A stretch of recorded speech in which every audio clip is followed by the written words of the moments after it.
Nii, oleme tagasi. Aeg on tõesti väga kiiresti läinud.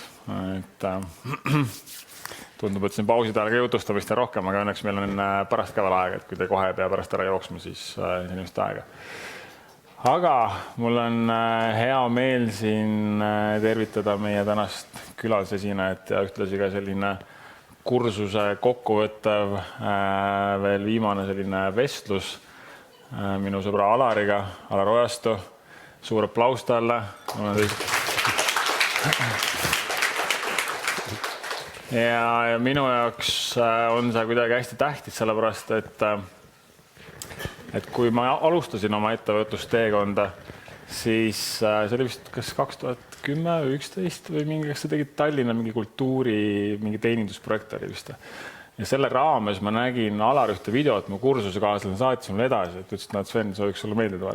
Siis mingi 10-15 minutit video Alar rääkis, mingid loomupärased tugevused on inimestel ja mingid inimesed teevad tööd, mida nad armastavad, aga neid inimesi oli, Alar ütles, mulle jäi meelde, see oli mitte ainult Eestis, vaid nagu lääneühiskonnas üldse oli 10-st 1 inimene. Ja ma tundsin momentaalselt, kuidas mina olin seal 9 hulgas, kes ei teinud seda ja mul jäi see meelde nii hästi. Ja see video mind nii kõnetas, sellepärast, et Alar oli esimene inimene, et sa oled lugenud küll kuskilt Tony Robbinsid ja Tim Ferrised on, aga nagu keegi siin ka räägib sellest, et nemad juba tegid nagunii seda, mida armastasid. Aga nüüd Alar esimene inimene, kes tutvustas mulle seda, et töö võib olla ka midagi siuke, mis tõesti on siuke nagu mis sobib sinu loomast omast, sest mul oli olnud ülemusi ja töökohti, aga need kogemused olid kaugel sellest nagu, et ja kuidagi sinu see, ka mida sa nagu õpetad, kuidas nagu see ettevõtete nagu kultuur ja see suhtumine töötajatesse ja see töötajate tunnustamine, et kuidas see kliendi teenindaja suhtumine klienti ei alga mitte sellest teenindajast, vaid sellest juhist. Ja kuidas siuke erakordse teeninduse loomine, erakordsete nagu kogemuste, elamuste loomine ja kuidas see paneb soovitama teisi ettevõtteid ja kogu nagu see osa mind hästi palju kõnetas ja sellest ajast saadik ma olen Alarit jälginud, tema koolitustel osalenud, soovitan teile kõigile, tema raamatut lugenud ja läheb teile ka lugemisnimekirja kindlasti, et siin ta räägib asjadest kõikidest lähemalt ka ja saanud tegelikult headeks sõpradeks ka see viimaste aastatega, nii et mul on hea meel, et sa siin oled. Äge, mul on hästi hea meel olla siin. Aitäh, et sa vaja leidsid. Ja meil on ka üks sünnipäevalaps siin täna, selgus Saaremaalt. Ja me ütlesime, Alar võttis raamatu kaasa, ütles, et me võiks välja loosida selle raamatu kellegile. Aga info jõudis minuni ja, et meil on üks sünnipäevalaps ja see raamat läheb Elmile sünnipäevaks. Palju õnne sulle!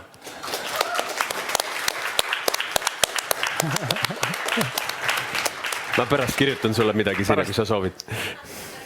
Väga lahe. Aga Alar, räägi korra seda, et kui me oleme nüüd siin rääkinud ettevõtlusest ja alustamisest ja saanud siin innustust ja inspiratsiooni ja julgustust ja praktilisi teadmisi, siis kui sina olid selles kohas, kus sa hakkasid seda muutust enda elus tegema, et kui lihtne või raske see sinu jaoks oli see nagu alustamine ja kus otsast sa üldse pihta hakkasid seal, et võib-olla alustame sealt tänast seda jutuajamist.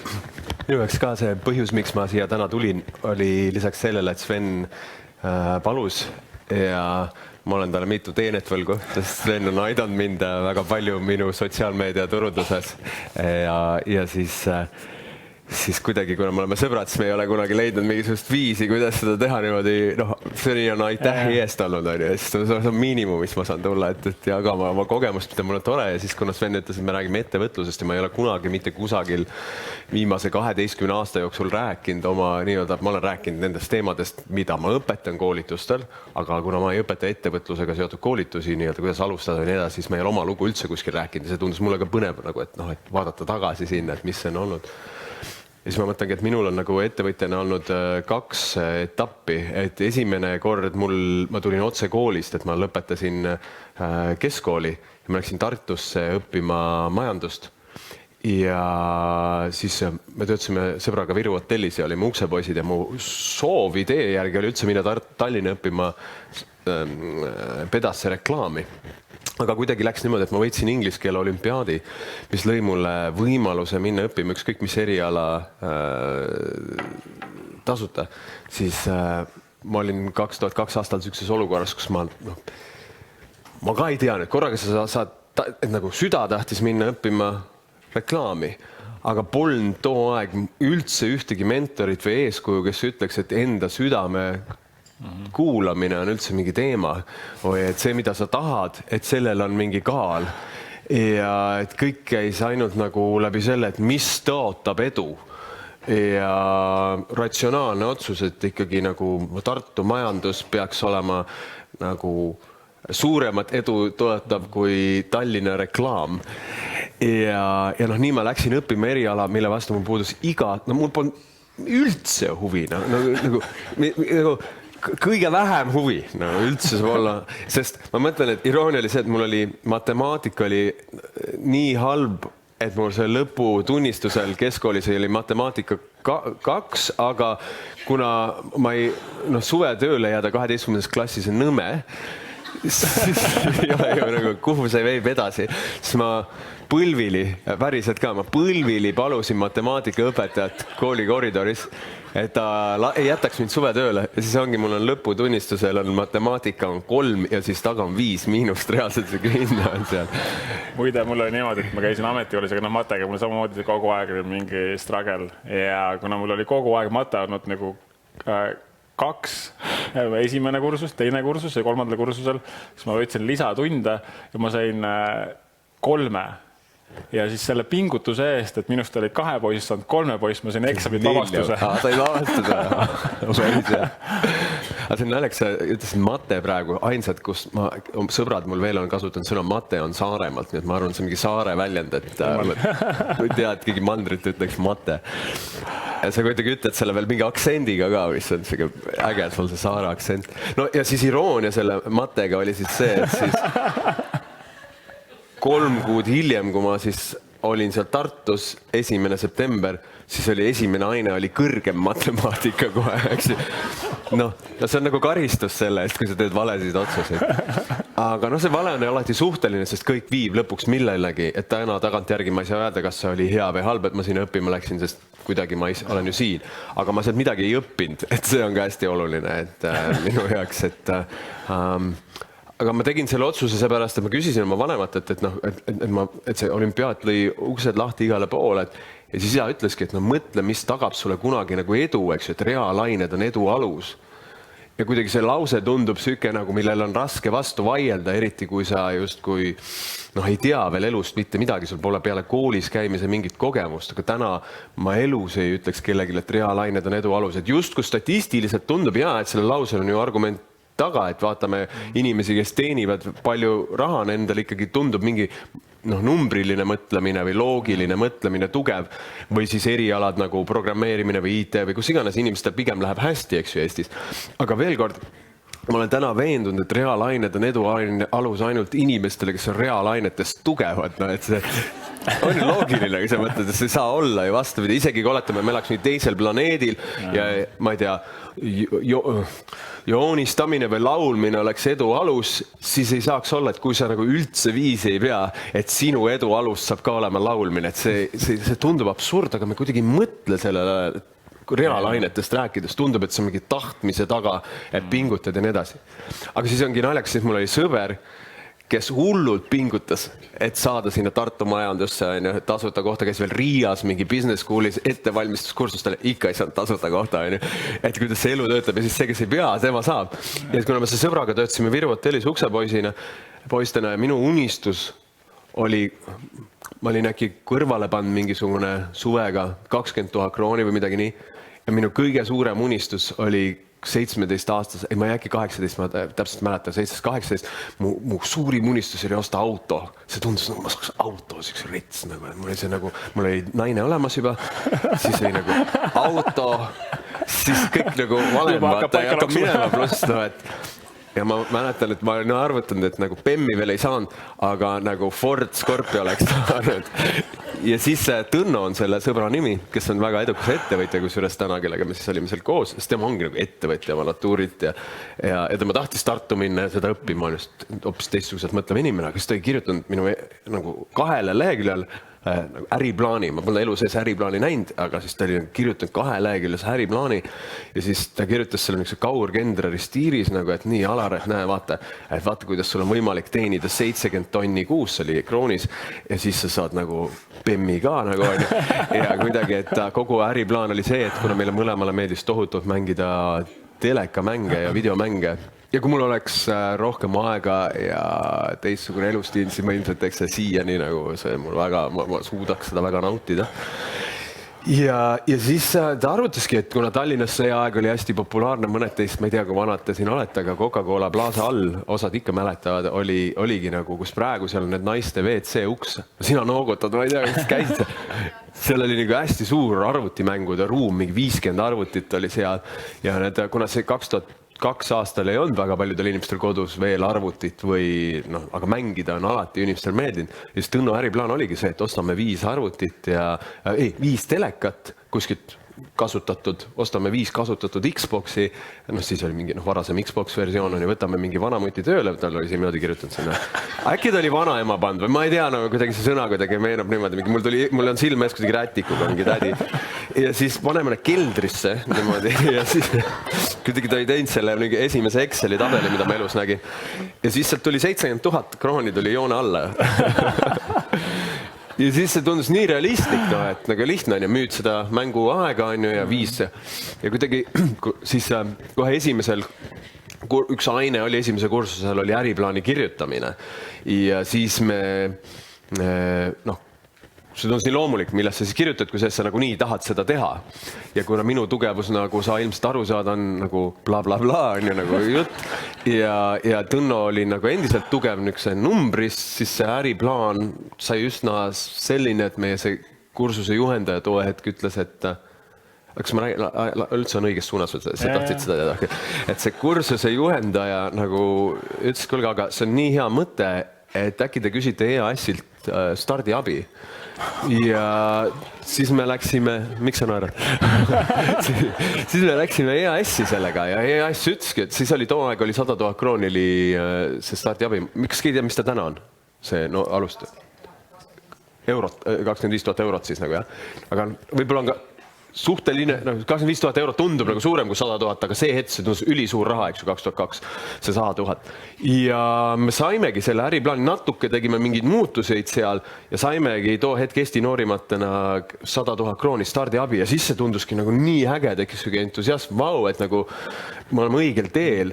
Ja siis juba EAS ütles, kuule, aga nagu, mis te siis nii nagu vähe ambitsioonikad olete sinna keldrisse teete seda nagu, et minge ikka panka ja küsige laenu ka nagu ja tehke mingi vingem äriplaan. Ja siis noh, keegi nagu ei ütle nagu, et kuule, ei, vanaisa kogu aeg ütles, ära tee.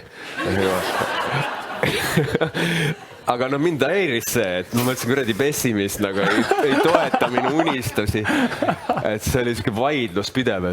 Et nagu, et kuidas ma peaks ikka koolis õppima, mitte nagu mingi tegelema mingi lollusega.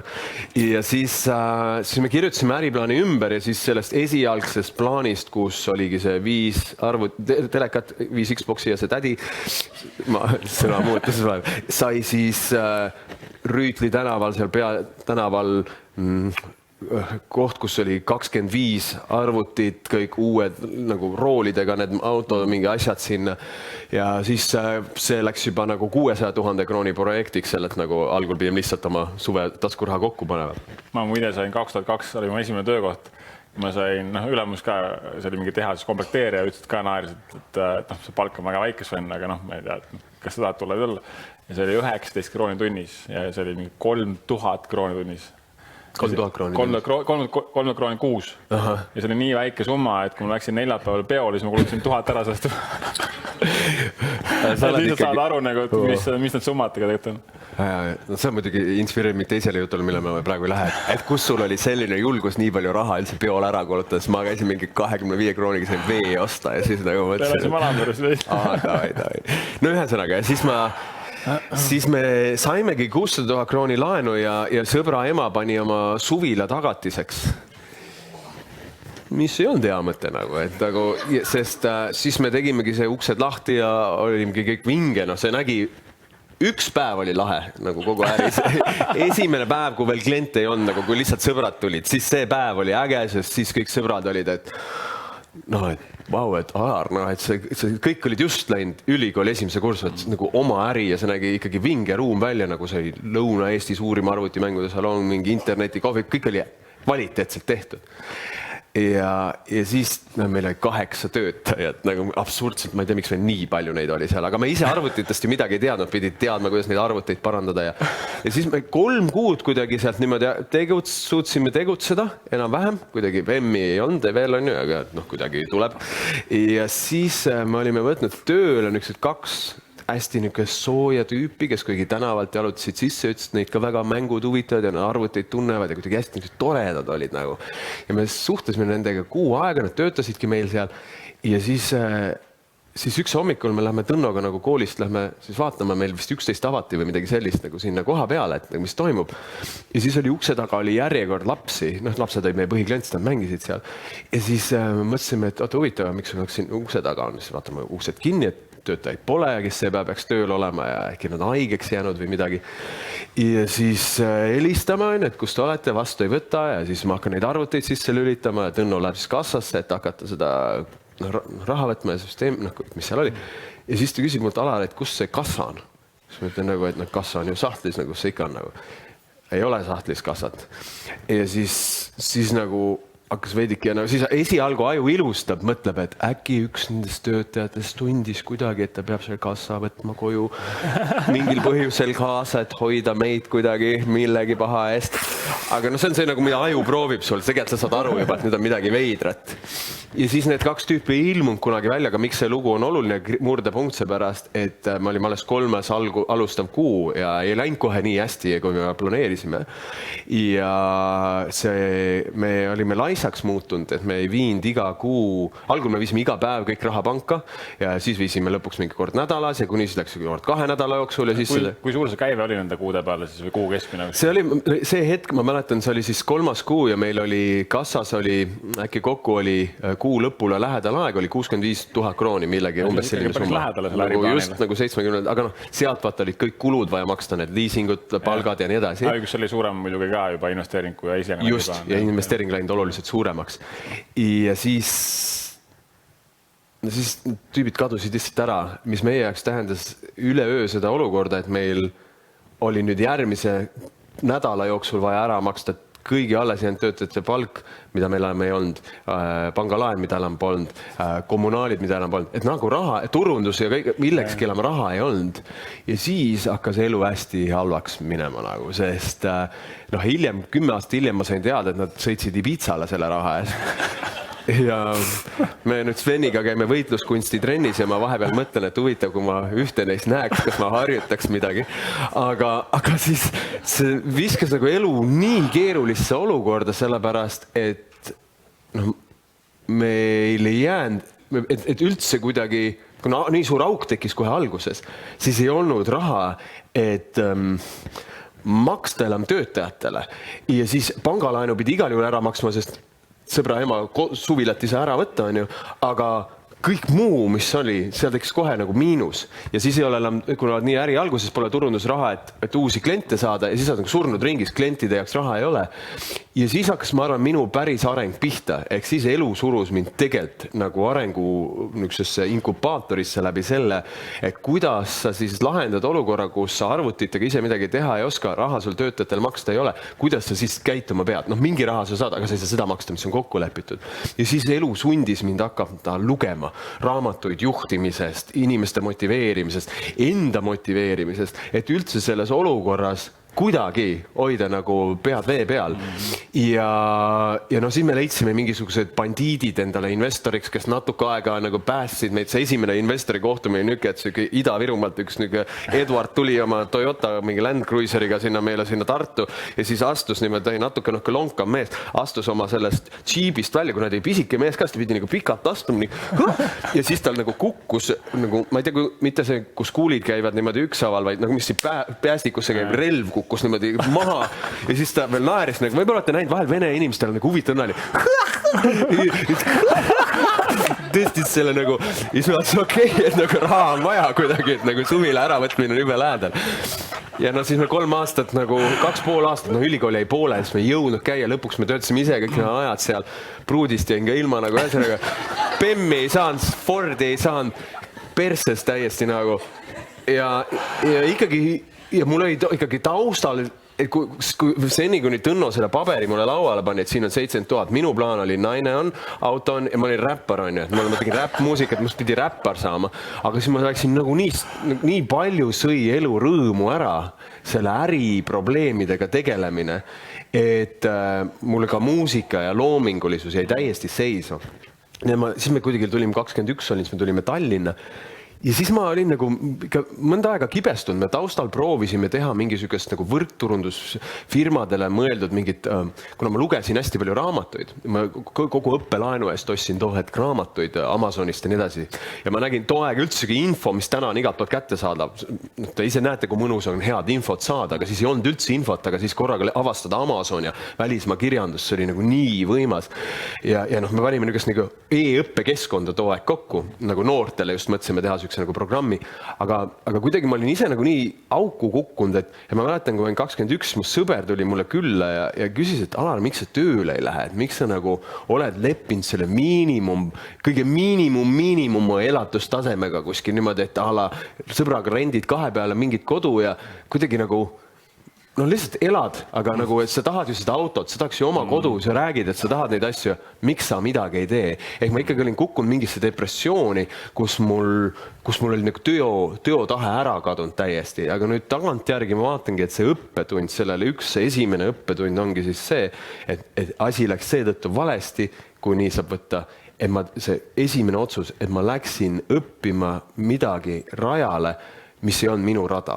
Ja võt see on nagu asi, mille ma kohe siis ära ei õppinud, siis ma tegin see teinekord uuesti, aga et kui ma saaks mingi nagu kogemuse endale uuesti rääkida tollel ajal, et ma olen nagu mingi teraapiates seda protsessi teinud, et siis see valik oleks pidanud ikkagi olema, mis su süda tahab. Sest kui su huvi ei ole mingi asja vastu, siis sa ei leia ka jõudu raskuste keskel selle asja keskel edasi töötada ja siis tundub kuidagi elu ka sind võimalustega väga ei toeta. Ja siis ma tulin Tallinna, ma läksin tööle koolitusfirmasse Vain, ma olingi siin ja sõber ütles, miks sa tööle ei lähe. Siis ma läksin Peep Vainu juurde müüma Peep Vainu koolitusi ja ma olin seal 2 aastat. Ja siis, vaata, kui sa küsid, et kuidas see üleminek siis nagu oli, vaata, sest esimene üleminek just kui ei olnud, kui oli koolist kohe ärisse, eks ju. Ja kui ma siis töötasin Peebu juures, siis mingi hetk ma tundsin, ma müüsin tema koolitusi, et ma tahtsin hakata ise hästi koolitama. Ja seda võimalust seal firmas ei olnud, Peep arvas, ma olen liiga noor, ma olin äkki 22 või midagi niimoodi ja siis tuli mulle see oli huvitav, ma nagu tundsin see hetk, ma hakkasin taustal töötama selle nimel, et ma saaks palgatöölt ära, et ma saaks ise hakata koolitama, sest ma nägin nagu, et see numbrid, mida ma teenin müües teiste koolituste versus, kui ma ise koolitaks, need oleks täiesti erinevad. Ja siis ma 3 kuud tegin niisugust hommikust kirjutamisprogrammi, mida ma kõikidele väga soovitan. Selle kirjutamisprogrammi nimi on Morning Pages. Et see Morning Pages, mitte hääle, see on oogutad, et see Morning Pages aitab korrastada oma ideid ja kes on teinud seda, ma nägin, sina ja kas keegi veel. Ja? See on niisugune spetsiifiline tehnika, see ei ole lihtsalt kirjutamine, see on 1,5 lehekülge hommikuti väga spetsiifilise tehnika järgi kirjutamine, kui sa googeldad Morning Pages ja sa leiad sealt, et nagu märksõnana 1,5 pages, siis sa saad aru, kuidas see nagu tehniliselt töötab. Ja see aeg aitas mind nagu valmistuda enda sisemiselt, mõelda kõik plussid, kõik miinused, ohukohad läbi. Sest kui ma Tartus vaata kinnise äri läks, siis see laen muutus meile isiklikuks, sest ma olin ikkagi nagu võlgades. Ja siis sealt Peebu juures oli suur nagu otsus tulla töölt ära ja mõelda, kas ma saan hakkama, et ma olen töötanud Eesti parima tööandja juures tol ajal 2 korral. Mulle just hakkab nagu hästi minema töö juures, aga nagu sisemine tunne oli hästi kindel, ma nagu tajusin seda, mulle ei sobi käia tööl, et see nagu mulle ei sobi, see nagu ahistab ja ma sain selle niimoodi, et mul oli suvepuhkus ja siis meil oli kollektiivpuhkus terve juulikuu Saaremaal. Mitte Saaremaal ei olnud kollektiivpuhkus, aga ma läksin Saaremaale, see on mu lemmikkoht Eestis ja siis ma olin seal, mis on Tuulte Roos, eks ju, ja ma tädil oli korter seal ja ta oli kuidagi vaba ja ma sain seal 2 nädalat olla, lihtsalt iga päev käia üksi ringi seal pargis, mis mul oli üks lemmikparke maailmas selle lossi juures istuda pargis, lugeda raamatut ja nagu tunda, kui õnnelik ma olin nagu, et just tajusin, et see on minu elu jaoks ei ole midagi rohkem, ei tee mind rõõmsaks kui see, et mul oleks aega valida, millal ma tõusen, millal ma magama lähen ja ma saaks lugeda ja siis olla, nagu kuulata muusikat või lihtsalt passida nagu pargis, et need nagu kõik. Ja see sai nii tugevalt, nagu see peab juhtuma. Ja siis ma ikkagi mõtlen, su kehakeelest, võib-olla sa tahtsid, ma rääkis midagi muud, ma muidugi lähen vaata järjest. Ma kuulen väga huviga. Ja siis, kui ma ära tulin sealt, siis see kirjutamistehnika aitas selle riski läbi mõelda, et okei, ma saan hakkama, et mis iganes juhtub, ma saan hakkama. Too aeg aitas mind hästi palju üks raamat, ma ei mäleta, kas autor võis olla Susan Jeffers, aga selle raamatu nimi oli Feel the Fear, Do It Anyway. Ka väga hea raamat, ma arvan, kui sa oled just selles kontekstis, kui sa tõesti oled siin kuulamas mikroäri arustamist, et kuidas see üleminek teha. Hästi konkreetsed mõtted olid seal. Ja siis jälle nagu huvitav hetk oli, et ma ütlesin, ma hakkan tegema oma südamasse ehk koolitama ja siis tulid 2 sõpra mu juurde ja ütlesid, et kuule Alar, et meil on selline äriidee ja neil on mõeldud teha selline sisustusplatvorm nagu sisustus.ee ja tuleme anname sulle osaluse. Ja jälle need rahanumbrid, nad panid need jälle selle Exceli sinna lauale ja räägiti BEM-ist.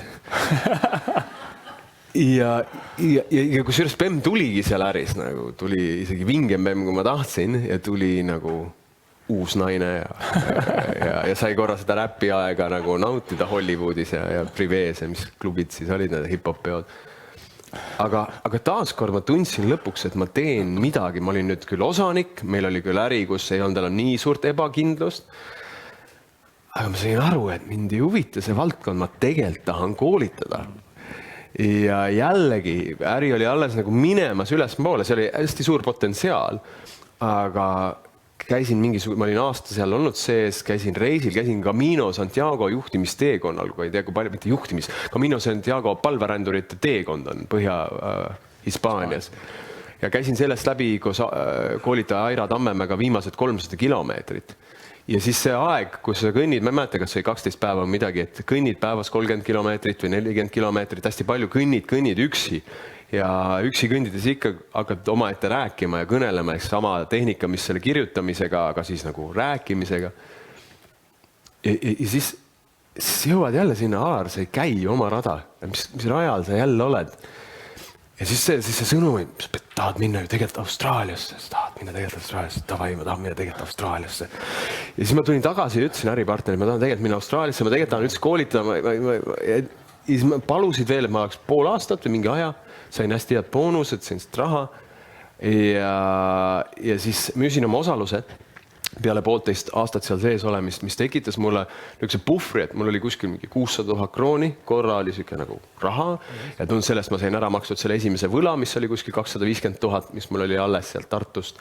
Ja siis tundus, ma olen 24, et ma saan minna nüüd Austraaliasse, mul on reisida 2 aastat, tead nagu võib-olla hakata koolitusi seal tegema. Ja siis ennem Austraaliasse sõitu pöördus minu juurde siis üks Uusmaa kinnisvara maakler, kes ütles, et Alar, ma kuulsin, sul on raha. Ja siis lugu lõppes sellega, et nagu ma läksin uuesti pangalaenu võtma. Ja seekord pani mu sõber tagatiseks üks teine sõber oma kodu, kus ta elas oma perega. Ja seekord ma võtsin 1 miljoni laenu ja et osta Bulgaariasse kinnisvara ja sõitsin nagu ja maksin oma raha ka sinna kõik ära. Enne buumiaegust? See oli buumiaeg, buumiaja lõpp nagu. Ja siis sõitsin Austraaliasse ja jätsin natuke raha endale, et nagu see reisidega, aga kuna see laenu intress oli 16 000 krooni kuus, siis alles jäänud raha läks nagu hästi kiiresti, pluss elamine oli see kallis. Ja siis 3 kuud Austraalias olles helistas siis mulle see maakler ja ütles, Alar, sa pead tooma kohe Eestisse tagasi, et mul on tunne, et me ei suuda su kinnisvara ise ära müüa, sest see oli see, mida nad lubasid. Masu hakkas. Ja siis ma tulin paaniliselt Eestis tagasi, meil 24, mul ei olnud ühtegi sõpra ega tuttavat, kellel müüa Bulgaarias kinnisvara. Ja vanematele ma ei julgenud midagi rääkida, et ma nüüdses olukorras olen ja selle sõbrale ka, kes oma kodu tagatiseks pani, siis ma ikkagi mõtlesin äkki ma mingi ime kaudu leian ostjad sinna Bulgaariasse ja siis 23 august, kui ma olin just saanud mõned päevad ennem seda 25 helistas maakler uuesti, ütles, et Alar, et ma ei tea, kuidas sulle seda öelda, aga et nüüd on olukord selline, kus see Bulgaaria arendaja kuulutas välja pankroti, mis tähendas minu jaoks siis nagu üleöö hetke, kus mul oli kortereid, mida müüa, et seda laenu maksta enam ei olnud, aga laen oli ja laen tuli aasta jooksul tagasi maksta pangal, see oli isegi bullet laen või võetakse sõbra kodu ära. Ja siis ma kukkusin ikka väga tugevasse musta auku enda sees, sest see ebaõiglus tundus nii suur, sest kõik oli nagu läinud halvasti alates sellest, kui ma keskkooli lõpetasin. Et korra olid nagu suured plaanid ja siis nagu esimene äri nagu täist teistmoodi nagu ja kaotad nagu enda, kaotad oma suhte, kaotad oma positiivse ja sa saad küll õppetunde, aga see hetk, kui sa vaatad teisi oma sõpru, kellel kõik rendivad autod või liisivad autod või Bemmid ja need kodud ja siis sa ise lähed oma vanemate juurde tagasi elama. Isa ei olnud üldse rahul sellega, selline läbisaamine halb. Uus pruut on tekkinud, ta ka ei olnud rahul sellega nagu, sest ma korra olin ju see Bemmi vend, vaata, kui ma taga tuttaks sain, aga siis ma pidin see Bemmi ja kõigest loobuma, vaata. Ja siis oled siuke enda peas täiesti läbi kukkunu, et tahaks reisida kusagile, aga ei saa, midagi ei saa, kõik käib mingi laenu ümber ja sul on mingi perspektiivitu miljon lihtsalt ja sul pole aimdust, kus sa selle leiad. Et see algus oli hästi raske ja ma siiamaani tegelen mingis teraapias nende teemadega, et ikkagi need ettevõtluse alustamise süksed möödaminekud on kindlasti tekitanud sükest riskidesse. Me praegu oleme nüüd sükses olukorras selline, kus me siis plaanime. Nüüd mul on kõik need varasemad laenud juba ammu makstud, aga vahepeal ma olen elanud pikalt ilma laenudeta üldse. Ja nüüd on nagu hetk, kus me hakkame sa tead, nagu vana maja renoveerima ja siis on võib-olla 500 000 pangalaen ja siis on väga hirmus ja siis vahepeal tulevad kõik niisugused hirmud, ära tee midagi, sest see võib kõik minna nii perse, et sul ei ole jälle kodu, sul pole jälle autod, Elina jätab su maha ja siis see koolituskarjäär kukub kaasa, kui lähed ise nii depressioonis, keegi su koolitusi osta ei taha ja siis sa pead jälle tööle minema ja see on mu kõige suurem hirm minna jälle tööle. Sest siis, kui ma vahepeal olingi nagu olnud, siis töötasin Peebu juures, tulin ära, sain selle oma ettevõtte ja siis mõnda aega, nagu kui ma siis tulin see Bulgaaria laenu, proovisin maksta, tegin mingi õhtujuhtimisi ja kuidagi müüsin ennast nagu õhtujuhina, siis ikkagi see oli kõige raskem koht oli, kus ma nagu olin saanud selle ettevõtluse pisiku, ma olin nagu paar aastat, 3 aastat nagu või niimoodi kuidagi ise navigeerinud ja siis ikkagi nii raske oli selle masu ajal, et mul ikkagi üks hetk oli see hetk, kus ma olin 3 kuud toiduraha laenanud, sest raha sai nii otsa kuu lõpus ja siis pidi minema tööle ja üldse ei tahtnud minna ja siis mul oli sõber Allan Sombri, kes oli too hetk Delfi tegevjuht ja ta ütles, et tule, mul on nagu müügi inimese koht on, et siin üks Diana läheb töölt ära, et sa saad nagu tema kõik kliendibaasi üle, et tegelikult sa saad nagu hea alguse.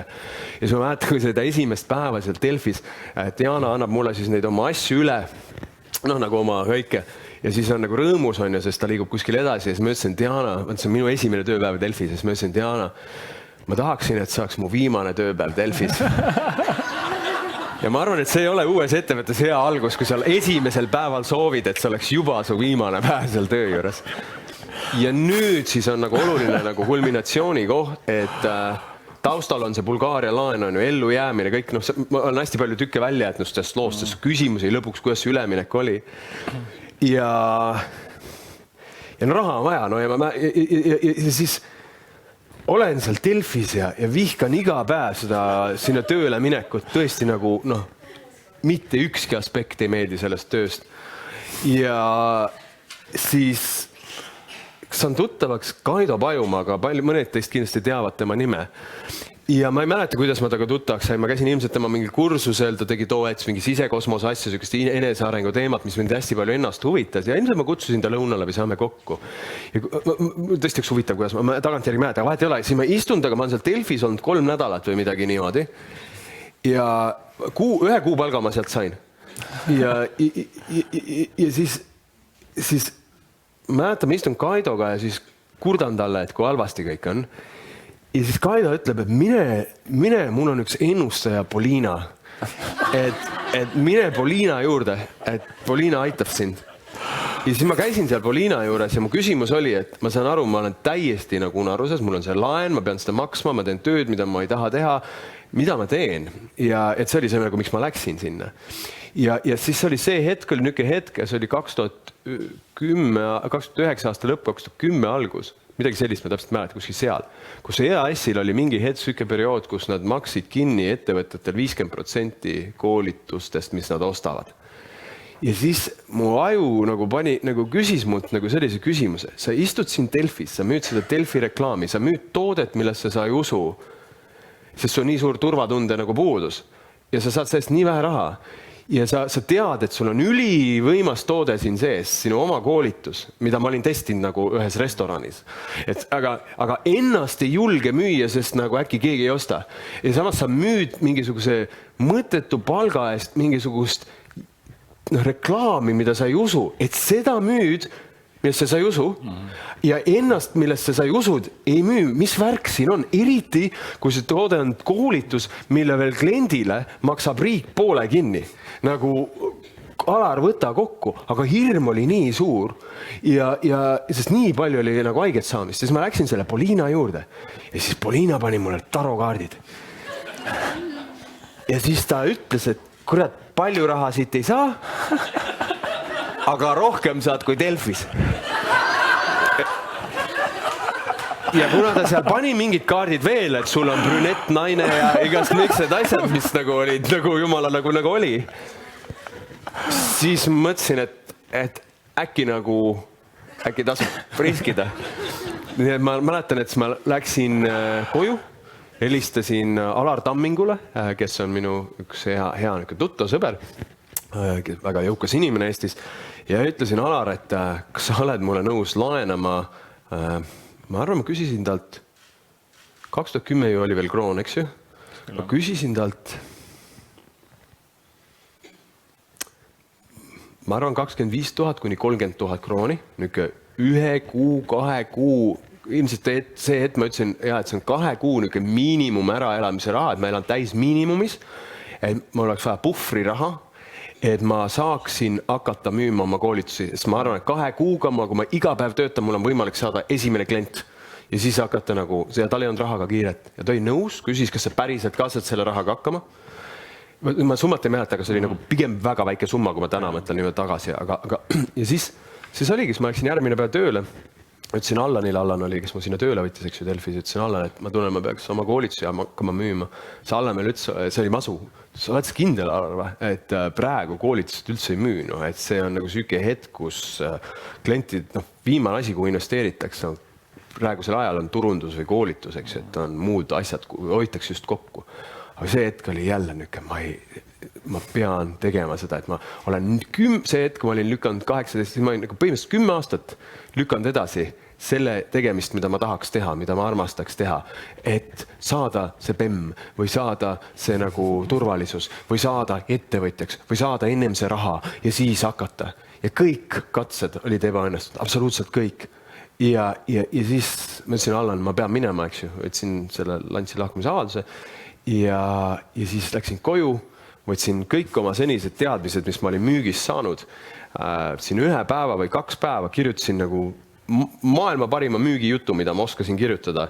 Ja siis läksin õue, see mingi aprilli algus, mul oli isegi foto sellest tehtud niimoodi ja istusin õues ja hakkasin lihtsalt helistama, võtsin selle kuskilt restorani, kui ma valisin niši välja restoranid, võtsin restoranid ja mingi Guide of Tallinn. Ja siis hakkasin järjest lihtsalt helistama restoranidele, leppima kohtumisi ja kuna see EAS-i võimalus ütlesin, et see riik maksab praegu veel 50% kinni sellest ja siis hakkas kohe minema hästi, et see läks nagu paar kuud, nii nagu mul oligi vaja, tekkisid nagu need esimesed kliendid ja siis praegu seni ma nüüd koolitan. Et see on see üleminekud nagu see. Väga võimas story.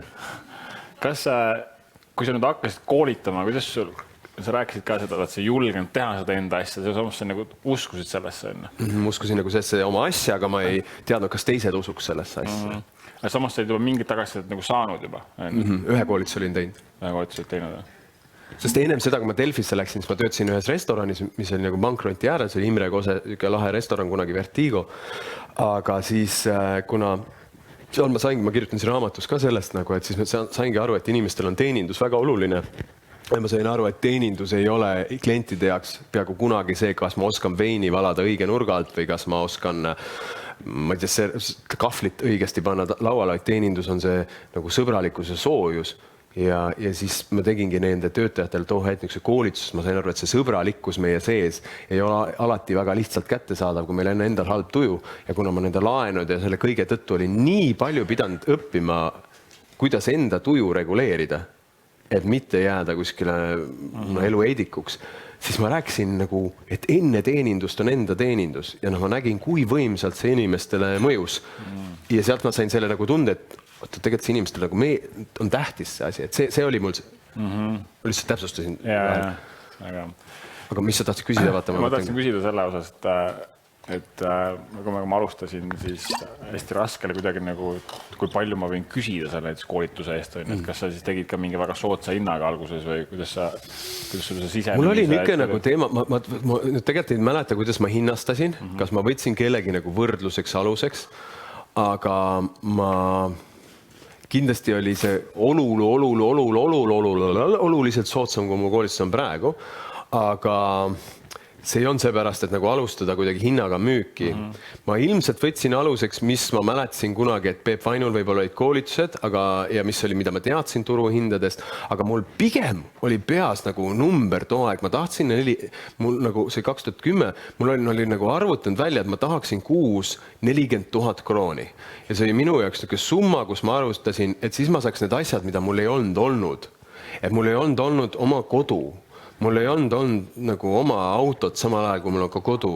Mul nagu ei olnud mingid nagu baasasju, mida ma pidasin, mis mul nii palju valu tekitas, siis teistel oli. Ja sinna 40 000 sisse mahtus ka nagu see, et ma ei tea, mis see krooni, euro, tegelikult meil mõtet eurosse arvutada ümber, aga see tundus see raha. Sest kui ma Peep Vainu juures töötasin ja müüsin ta koolitusi, ma sain äkki mingi 10 000 krooni või mingi 12 500 või midagi, see oli vähe. Ma käisin Soomes samal ajal ja ma sain Eesti rahast 30 000 krooni. Just, aga see oli päris hea. See oli väga suur. Eestis oligi mingid, võib-olla oligi see 10 000 äkki. See oli 10 000 oli ka veel tegelikult hea palk, ma mõtlen. Isegi nagu see oli juba kõrge palk. Just, ja siis mulle tundus, et ma saaks koolitustega selle raha. Ja tegelikult ma mäletan, et mul oli veelgi olulisem. Mäletan sükst hetke. Võtan korra laadi ja sa räägid. Mis teed? Räägi, siis võtan laadi. Tai. Mäletan sükst hetke, et kui ma äkki olin ma esimesed koolitused müüsin niimoodi, et meil toimusid nad aprillis ja mais. Ja siis juunis ja siis selle aprilli ja maiga ma teenisin nii palju, et kui mul seni oli, vaata ma ütlesin, et ma laenasin söögiraha, eks ju. Et kui mul jaanuaris põhimõtteliselt oli veel selline olukord, et ma laenasin söögiraha, sest 3 kuud järjest olin söögiraha laenanud, siis jaanuar, veebruar, kui see Delfi kuu, märts kuskil midagi hakkasin müüma neid koolitusi ja siis aprill, mai mingid koolitused toimusid, siis ma mäletan, ma sain selle esimese 2 koolituskuuga nii palju raha enda jaoks, et mul jäi terveks suveks tekkis siuke puhver, et kui ma suvel midagi ei teinud, siis ma sain nagu hakkama.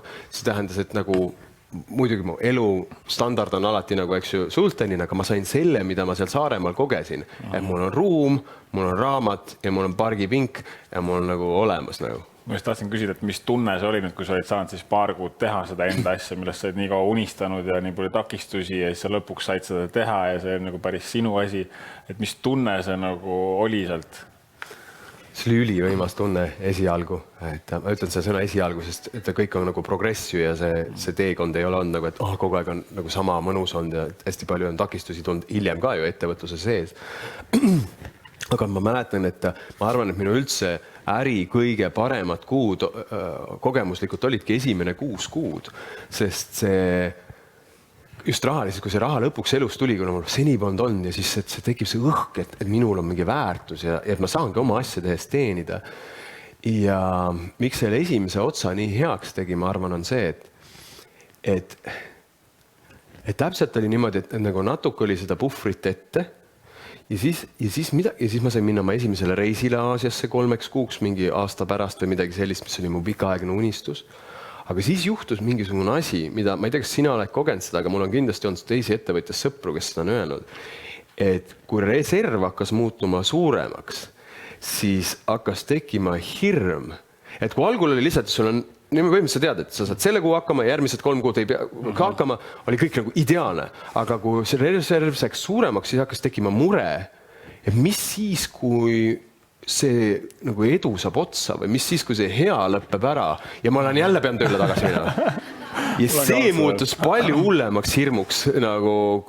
Et kuigi sul on kõike palju rohkem, kõik nagu tõestab vastupidi, siis see hirm, et sa kukud sinna kuhugi kõige hullemasse tagasi. Sama asja mõtlesin mingi 6 aega tagasi, et see on nii huvitav, et kui ma ettevõttes teenisin ka esimesed, ma ei tea, mingi 1000 eurot said või 1500 mingi veebilehe tegemise eest, vaatasid, kui sa muidu olin teeninud 3000 eurot Soomes ja nüüd ma sain 3000 eurot nagu ettevõtjana, mis oli nagu väga väike summa tegelikult, siis mõtlesin, nagu kõik on olemas, sest ma ongi, et ma elasin ka Kuressaares, korter oli olemas, mul pangalaenu ei olnud, auto oli ka olemas, naist ei olnud. aga eeltingimused mehe ajus olid olemas selle jaoks. Ma teadsin, et ma saan siit 3 kuud elada rahulikult ja ma juba selle oma, siis ma teadsin, veel 2000 on tulemas, ma juba planeerisin Ibiza reisi, mõtlesin, et ma võiks minna siin kuskile. Aga on küll jah niimoodi, see on väga huvitav tegelikult, et miks siuke hirm tekib, et miks sa peaks nüüd nagu midagi halvasti minema siis tegelikult. Et sama asja kogesin, kus oli see. Sa oled üldse endaga hästi palju tööd teinud, mida ma samamoodi väga imetlen tegelikult. Et eks need õppetunnid on ka olnud ja ilmselt see koolitus tänu sellele, et need õppetunnid olid, muutuski ju tegelikult selles koolituseks, mis see täna on. Ja see on ka hästi oluline, et sa ütled, et kui ma näen täna seda, et see koolitus, mis ma siis esimesed koolitused tegin, miks saaks kohe toimima, kas kõik on käinud üldse mu koolitustel siin? Jaa, ma loodan, et need on toiminud sinu jaoks ka. Et miks need nagu toimisid ja on... tõesti sadade inimeste jaoks olnud sõna otseses mõttes nagu radikaalselt elu muutvad, oligi see, et ma ei läinud nendesse koolitustesse rääkima teooriat. Mul ei olnud, et nagu tahaks koolitada, vaid oli ennekõike, ma olin ise nii palju saanud õppimisest kasu, tahaks jagada. Ja siis ei olnud nagu, et jagaks seda, mida ma olen lugenud, vaid jagaks neid asju, mis aitasid mind kõige keerulisemale hetkedel. Et tekkis päris lugu, et oligi halvasti ja läks paremaks. Ja mulle tundub, et see aitas sellesse infosse, mida ma edasi andsin, endal palju veenvamalt sellesse suhtuda ja teistel seda vastu võtta. Siin oli meil mikrofon oli ka seal.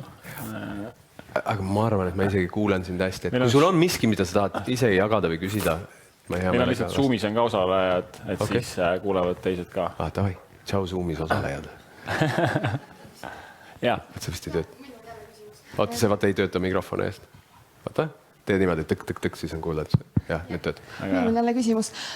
Ma lugesin, kas tohib sina öelda? Mul oleks hästi hea meel. Hästi, ma lugesin su raamatut ja üks huvitav aspekt, mida sa mainisid oma praegu selle jutu alguses ka, et sinu meelest peaks arendama inimesest neid omadusi, mis on loomult tugevad ja pöörama võib-olla mitte nii väga nendele tähelepanu, millest nagu väga nõme olla.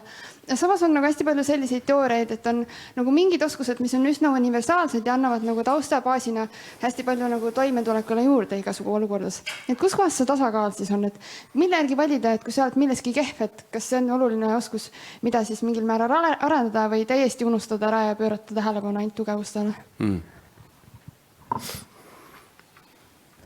Kas sul on mingisugune oma olukord praegu, kus sa saaksid tuua nagu elulisema näite, et sa näiteks, et saaks vaatata sinu nagu situatsiooni baasilt? Okei, et põhimõtteliselt vastus on see, et see on hästi individuaalne ja sõltuvalt olukorrast. Ma saaksin siit inspiratsiooni. Okei, see oligi suures, eks mul ikka on olukord, aga see oli suures osas teoreetiline küsimus, et nagu sulle meeldib anda inimestele tööriistad kätte, et oma probleeme lahendada, eks ole. Aga näiteks mingisugused baasoskused, näiteks kui inimene, räägime suhtlemisoskustest või müügioskustest mingil määral, eks ole, need on nagu ükskõik, mis eluala sa teed, mingil määral võiks ikka olemas olla. Samas, kui sa oled müügist loomulikult hästi kehv, kas siis on seda väärt? Super, aitäh.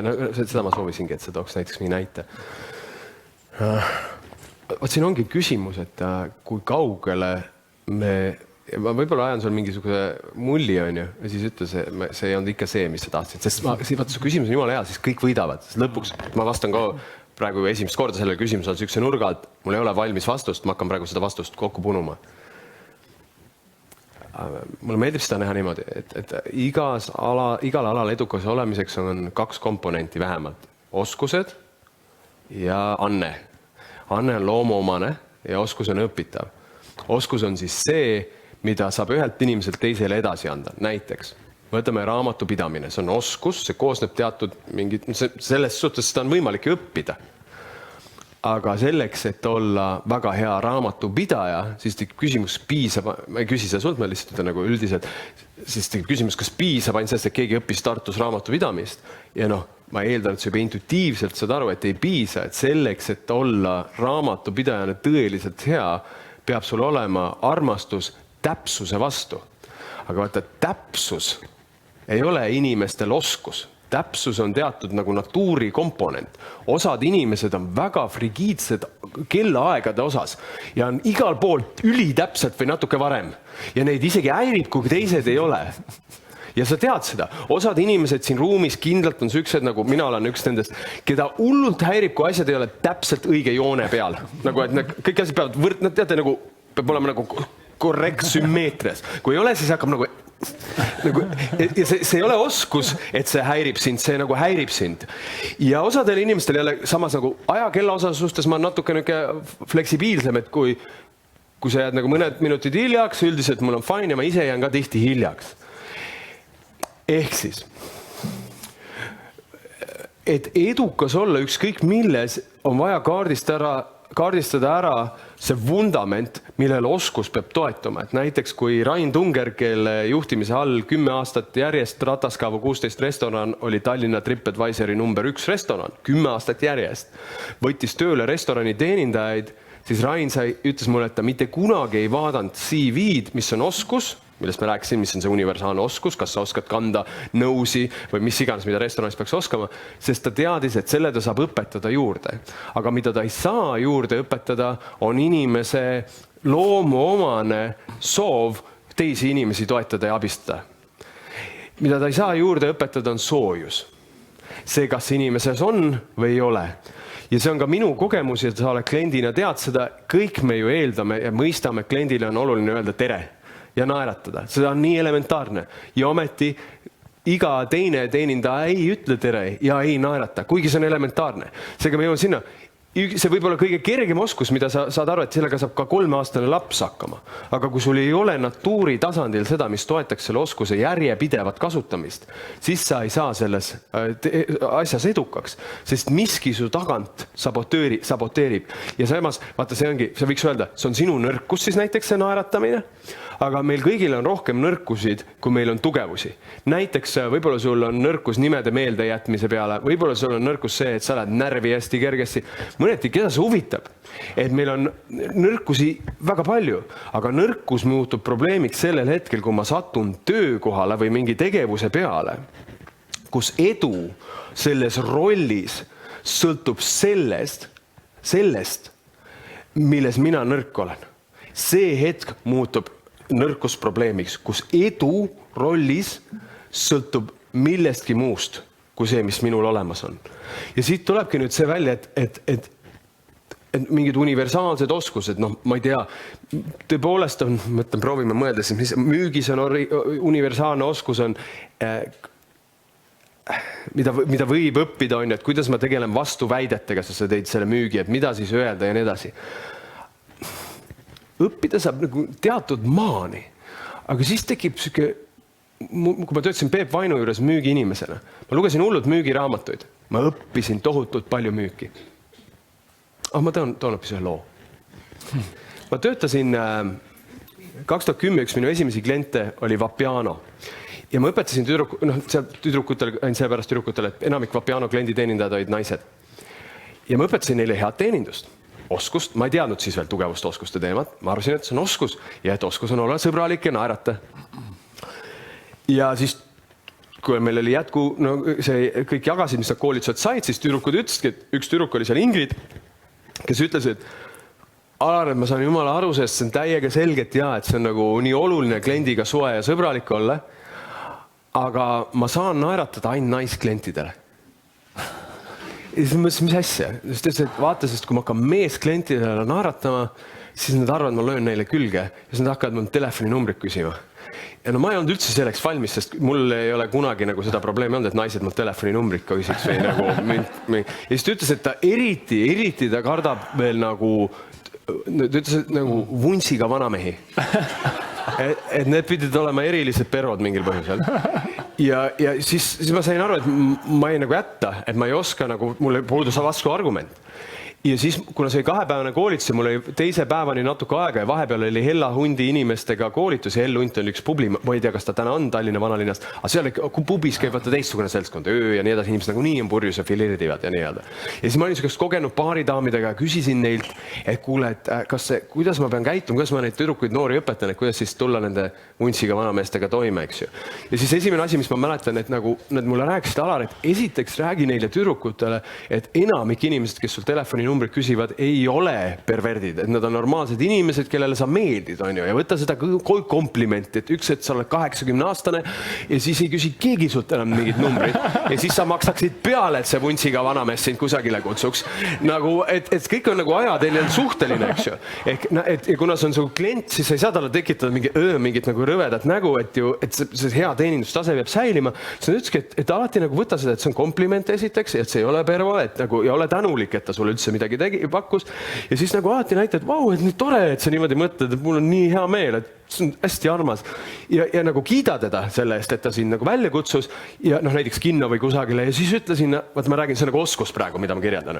Ja siis nagu ütlegi, et tead, ma tõesti isegi võib-olla mingi mõtleks selle peale, et see nii tore mõte, et koos kinno minna, aga tead, ma olen lihtsalt oma abikaasaga kokku leppinud või elukaaslasega kokku leppinud, et me käime kinos kahekesti.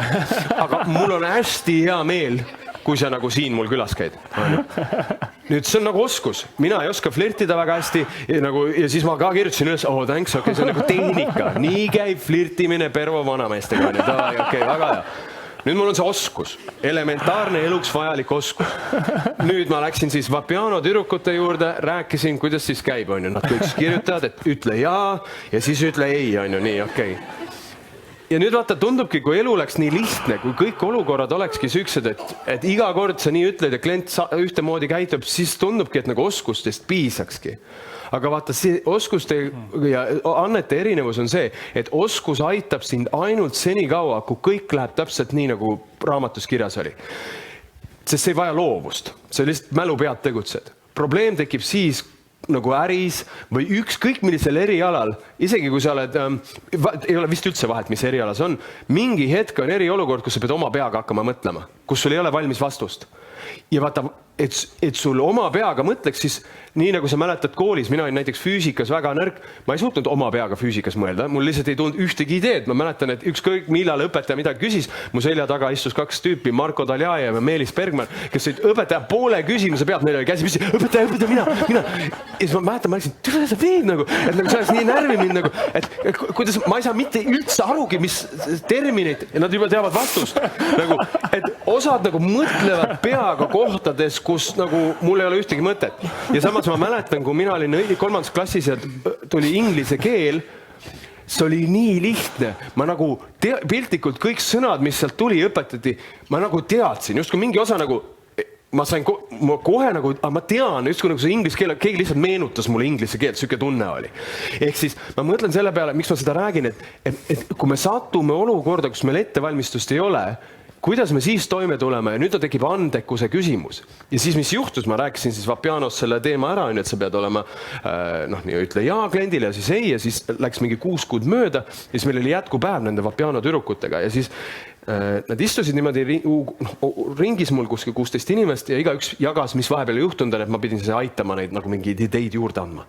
Ja siis jõudis selle Ingridi juurde, kes kartis neid vuntsiga vanamehi, tema kord ta istus nagu umbes selliselt suunal minust ja tema kord jõudis kätte ja siis Ingrid oli hästi armas 20. eluaastas alguses blond tütar, mina hakkasin flirtima ja siis nagu kõik samamoodi naersime, see tundus nagu nii nagu põnev ja mis ta mingi lugu on ja siis ta ütles, et mis lugu siis on. Siis ta ütles, et ma olin siis tööl ja siis üks päev olen seal ja ta oli isegi laudu koristas, et viia need laudade pealt kasutatud nõud ära ja istus 2 vuntsiga vanameest ja siis ta võttis topelt veel nagu mõtles, et okei, see on põhiboss nagu, et ta peab seal nagu ära suutma nüüd hallata. Ja siis ta läks sinna lauda ja võttis siis need klaasid ja asjas ja ütles, et härrad, kas ma saan teile midagi juurde pakkuda, mille peale siis üks mees ütles, et ma sooviksin väga teed meega.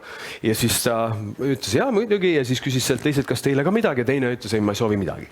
Siis tegi selle tee meega valmis, läks uuesti, pani selle tee meega laua peale.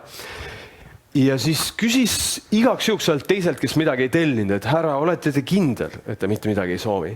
Mille peale sellel lülitus see Pervo režiim online ja siis vaatas seda Ingridit ja tema rindasi ja siis limpsas keelt ja ütles, et tead, ma tahaksin seda metsu tisside vahelt limpsida.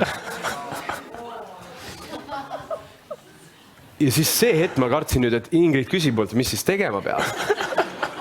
Kuna ma ei ole andekas flirdis ja mul on ainult oskus, vaata siis ma jooksen kinni. Nüüd on out of ordinary olukord ja mul ei ole enam mingit loovust. Ja siis ma küsisin Ingridit, no ja mis sa siis tegid?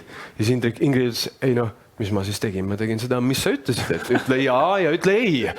Ütlesin, kuidas see siis välja nägi? No siis ta ütles, et siis ma toetasin laua peale, surusin nagu tissid niimoodi veidike ta nina all kokku, vaatasin talle sügavalt silma ja siis ütlesin, et tead, kallis, et see on nagu päris hea mõte. Aga mul on selle mõttega ainult üks aga, et mulle võib olla mingi stsenaarium, mis see väga meeldiks, aga see aga on selles, et vaata, mul on mee vastu allergia. Ja kui sa oleksid selle tee šokolaadiga tellinud, siis oleks hoopis teine asi. Ja siis läks minema ja siis ütlesin, et onud jäid nii vait nagu, ei suutnud nagu kumbki enam üldse midagi, nagu neil hakkas nii piinlik. Ja miks ma see lugu on minu jaoks nagu super lugu sellest, mis juhtub siis, kui sa annad andekale inimesele õige universaalse tööriista ja kuidas ta pöörab selle kunstiks ja millekski erakordseks. Ehk see on sama, et kui sa annad andekale inimesele matemaatika, siis ta teeb sellest nagu relatiivsusteooria. Ja kui sa annad andetule inimesele nagu Alar, kellele ja Sven annad nagu tööriista nimega matemaatika, siis ta ei teeb sellest 3 ja kõik, noh, või 5 miinusega on ja sina said mingi eksamist vabastuse. Kas ma vastasin su küsimusele? Okei, väga hea. Sul on väga hea lood ja lugude rääkimise oskus muidugi. Ja kas see sama asi, see lugude rääkimise oskus? Ma ei ole seda õppinud. Elina läks, mu abikaasa läks lugude rääkimise koolitusele. Ei, ta läks koolitusele, avaliku esinemise koolitusele.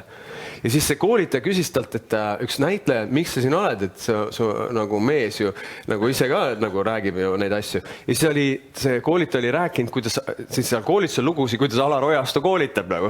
Ja siis nagu Alar Ojastu lugude versioon on ju. Ja siis seda oli nagu äge kuulda nagu on, et kusagil seda räägitakse. Miks ma seda nagu ütlen, on see, et mul tuleb see loomulikult. See on mingi karisma, see on mingisugune sisemine X-faktor, mis käivitub, kui ma olen laval. Üksi olles ma ei tööta niimoodi. Noh, üks ühele, sa ise tead, sa näed mind, ma olen grupi ees teistmoodi.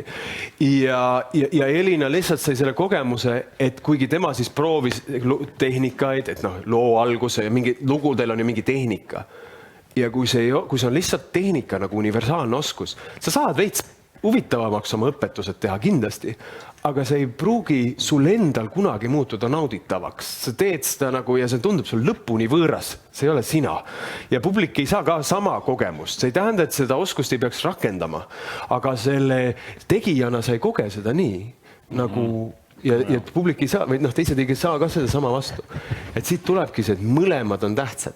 Aga tasub õppida seda, millel meil on eeldus saada, seesama reaalainet, et sul peab olema eeldus. Et siit see loomuomane baas, kas üldse on eeldus. Sest tavaliselt ongi niimoodi, et müügikoolitustele saadetakse kõige nõrgemad müüjad. Tuleks saata kõige tugevamad. Sest kõige nõrgemad müüjad on põhjusega nõrgemad, see pole nende jaoks see töö. Ja tugevamad on andekad, nad on juba loomuomaselt head inimeste nagu suunajad, mõjutajad, ruumikontrollijad. See tuleb neil nagu lapsepõlvest saad, see on nendes DNA-s sees. Anna neile veel mõni tehnika juurde, muutuvad võitmatuks.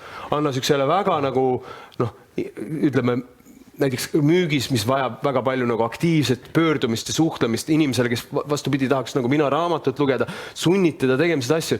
Ta kannatab, ta nagu ei arene seal, sest ta teeb kõik selleks, et sinna pargipingile saada ja mitte telefoniga rääkida. Sest edu ikkagi sõltub sellest ju, et sa jätkuvalt teed mingit tegevust ehk arendad oma oskust ja timmid seda oskust, aga sa timmid ikkagi lõpuks huvi ja entusiasmiga ainult neid oskusi, kus sa saad vahepeal edu elamusi.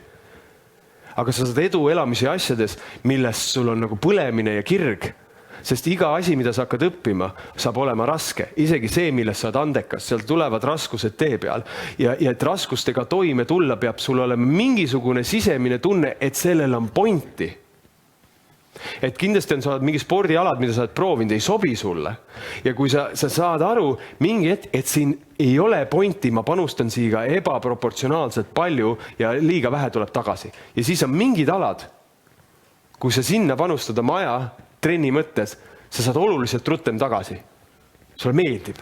Ja see meeldivuse faktor tekitab sul huvi pingutada ja siis, kui tekivad raskused, siis sa ikkagi jätkad.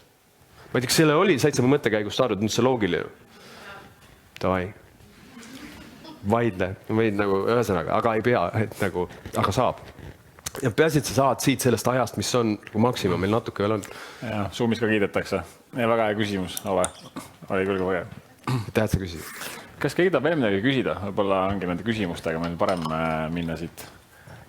Võite käega märku anda, siis me saame mikrofoni tuua. Nii, ma toon selle mikrofoni. Vist on sees. Tahtsin lihtsalt küsida selle... Kas su nimi on? Anneli. Tšau. Tšau. Alar. Väga meeldib. See laenu lugu ja see maakler.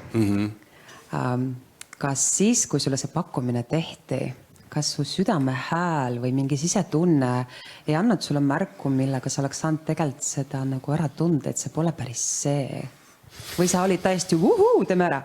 Ma sattusin hirmu ja ahnuse lõksu ja mulle tundub, et need on üsna tugevad tunded meie baaspsühholoogias ja psüühikas, et vaata isegi niisugustes erinevates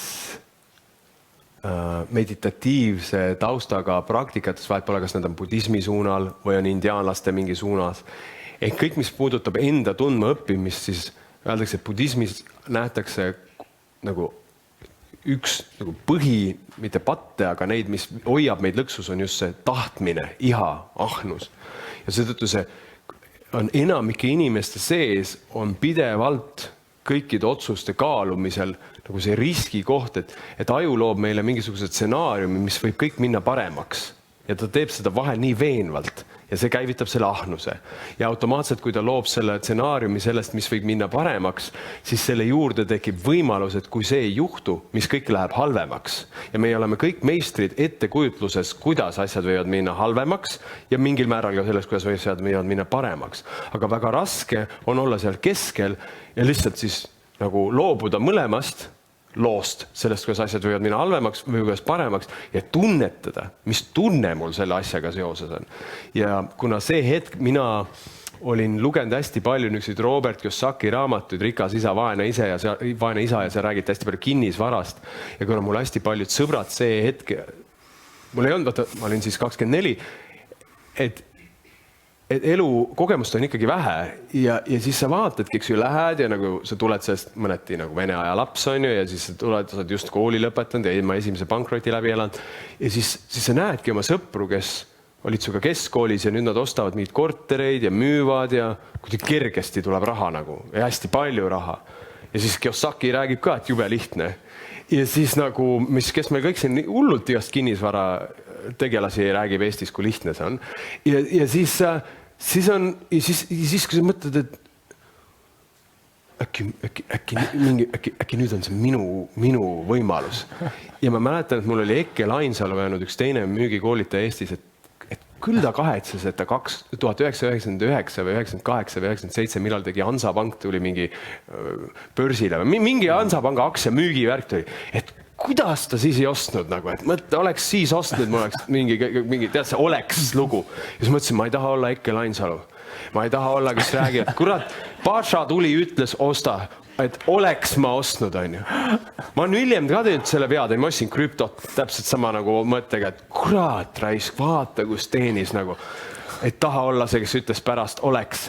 Aga seekord ma tegin selle teistmoodi, et ma ikkagi õppetund oli, et ma ostsin seda krüptot sellise summa eest, et ma teadsin, et kui ma sellest täiesti ilma jään, siis ma tulen emotsionaalselt sellega toime. Niimoodi, et võib-olla mulle ei meeldi see, aga mul ei ole nagu, ja ma ei võta laenu selleks ja nii edasi. Aga kui siis see krüpto, mis ma ostsin, kui see hakkas seal vahepeal siis niimoodi minema nagu kõvasti üles ja siis mu sõber, kes oli aasta varem pannud 15 000 eurot üle-eelmise aasta märtsis krüptosse ja aasta hiljem tal oli 450 000 eurot aastaga, siis mu aju hakkas küll mõtlema, äkki ma peaks kõik oma säästud krüptosse panema. Mõtle, kui ma paneks kõik raha sinna ja see niimoodi, no mida ma siin kuradi muretsen, ma ei peagi maja laenu võtma, ma saan kõik krüptost nagu. Ja see ikkagi see ahnuse hääl tuli ülitugevalt ja ma loodan, ma ei tea, mis mind seekord on aidanud, vaata, ma olen nüüd ka juba 9 aastat igapäevaselt mediteerinud, aga viimane 2 aastat hästi põhjalikult niimoodi päevas kuskil 1,5 tundi istun ja minu selle meditatsioonitehnika stiil on see, et fookus toob kogu aeg just sellele tunnetusele, siis võib-olla see on tasakaalustanud ja aidanud need nagu ahnuse hääled nagu ja hirmu hääled ära neutraliseerida ja rohkem tegutseda tasakaalukalt. Mina mõtlen ka, Ave oli sinu nimi või?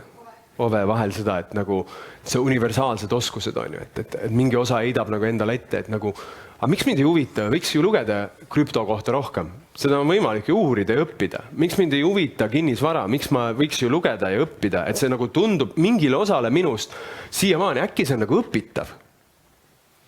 Aga ma hea meelega kuulaks kellegi vastu argumente, eks ju. Aga ma olen lugenud vähemalt 20 kinnisvaraalast raamatut läbi ja ma ei mäleta neist mitte midagi. Ja järelikult ma lugesin, aga samas ma olen lugenud oluliselt rohkem raamatuid inimpsühholoogia kohta ja ma mäletan neist hullult palju. Ja siis tekibki see, et kui mind miski huvitab, siis ma loen seda teise tundega, ma loen nagu enda jaoks. Versus ma loen seda seepärast, et mul on tekkinud lugu, et äkki, kui ma seda ka loeks ja õpiks siis, et seal on mingi lugu äkki ja siis, ja kui ma seda ei tee, siis on mingi halb stsenaarium. Aga nende psühholoogia raamatutega mul ei ole lugu, et äkki, kui ma ei õpi, siis ma jään millestki ilma või äkki, kui ma õpin, siis ma saan midagi. Need on asjad, mida ma tahan teha.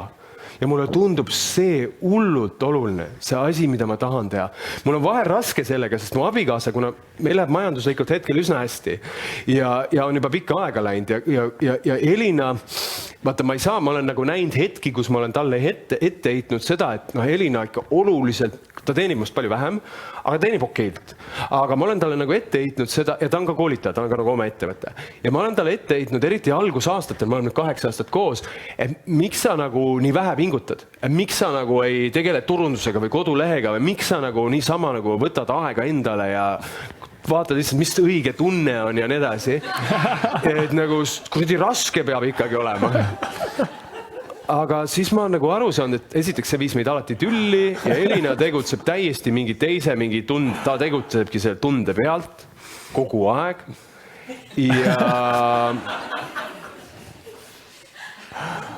Ja mus on mingi kuri osa, kes ootab tema nagu allakäiku, et saaks öelda I told you. See sama osa ootab ka minu sees, et ta ootab minu sees ka, kuna ma olen nüüd oluliselt rohkem hakanud järgnema sisetundele otsustes, seega see ootab ka mul siin. Alar, üks päev ma karistan sind, kui sa seal tööle tagasi lähed, siis ma vihkan sind. Aga ma näen seda järjest rohkem kui häält ja see on nagu, eks ta ongi nagu teekond, et jah. Ma ei tea, vaata, nüüd ongi, et siis on lihtne Elinale nagu etteheita, et vaata, et sa saad niimoodi olla tunde järgi, sest ma ju teen nii palju tööd, et sul on nagu see vabadus, on ju. Et mingi osa tahaks öelda, aga ma lõpetan töö tegemise ära, vaata, mis siis meist saab, on ju. Nagu eks mine siis oma tunde järgi, on ju. Aga see ei kõla ka nagu ratsionaalselt, või see ei kõla ka loogilisena. Või see ei kõla õigena. Seega ma ei tea, aga ma nagu flirdin järjest rohkem selle.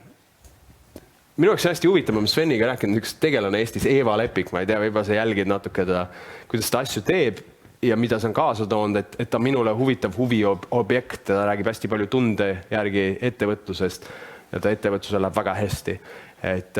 Aga see on ka teekond, ennem ei saa teha asju midagi, kui see ei ole sulle loomulik. muidu saab isegi tunde järgi elamine saab muutuda täpselt samaks asjaks nagu kinnisvara ostmine. Mis siis, kui ma ei ela tunde järgi, äkki siis läheb halvasti või kui ma hakkaks elama tunde järgi, äkki läks hästi. Eks see muutub jälle mingi mõistuse poolt manipuleeritavaks tegevuseks, et nüüd on siis see tunde järgi elamine mingi uus poppasi. Ehk ma tegelikult ei ela tunde järgi, vaid ma mõtlen välja, müüke käib tunde järgi elu ja siis tegelikult ikka mõistus on ahvind, tunde järgi elamine vist käib niimoodi ja siis proovid seda teha. Ma ühe korra sain teada, kas mõistus suudab ahvida tunde järgi tegemist. Ma vaatasin 2000 mingi Eckart Tollet tead või? Keegi teab veel Eckart Tollet. Ma 2012 tegin hullult Eckart Tolle vaimustuses ja siis vaatasin, kuidas Eckart Tolle esineb. Ma ei tea, kui te olete näinud, Eckart Tolle läheb, istub niimoodi ja siis ta on pikalt vait ja siis ta hakkab kuskilt hästi sügavast kohast rääkima.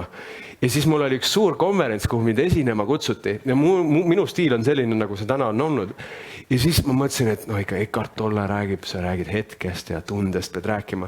Ja siis ma tegin täis fake esinemise, ma läksin, ehk miski ei tulnud loomulikult, ainult mu mõistus ütles, kuidas Eckart Tolle teeks. Ja siis ma läksin sinna saali lavale, siis istusin, tegelikult oli räme ärevus selles asjas, mõtlesin, mis Eckart Tolle teeks. Siis tegin üks Eckart Tolle naerasse. Ja siis mõtlesin, nüüd peab tunde järgi midagi ütlema. Ja siis ütlesin, tunde järgi on väga tähtis elada.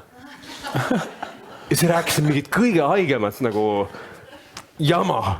Endal kogemus puudus, millest räägin, aga nagu tahaks nagu elada nii. Ja siis läksin õpetama seda teiste.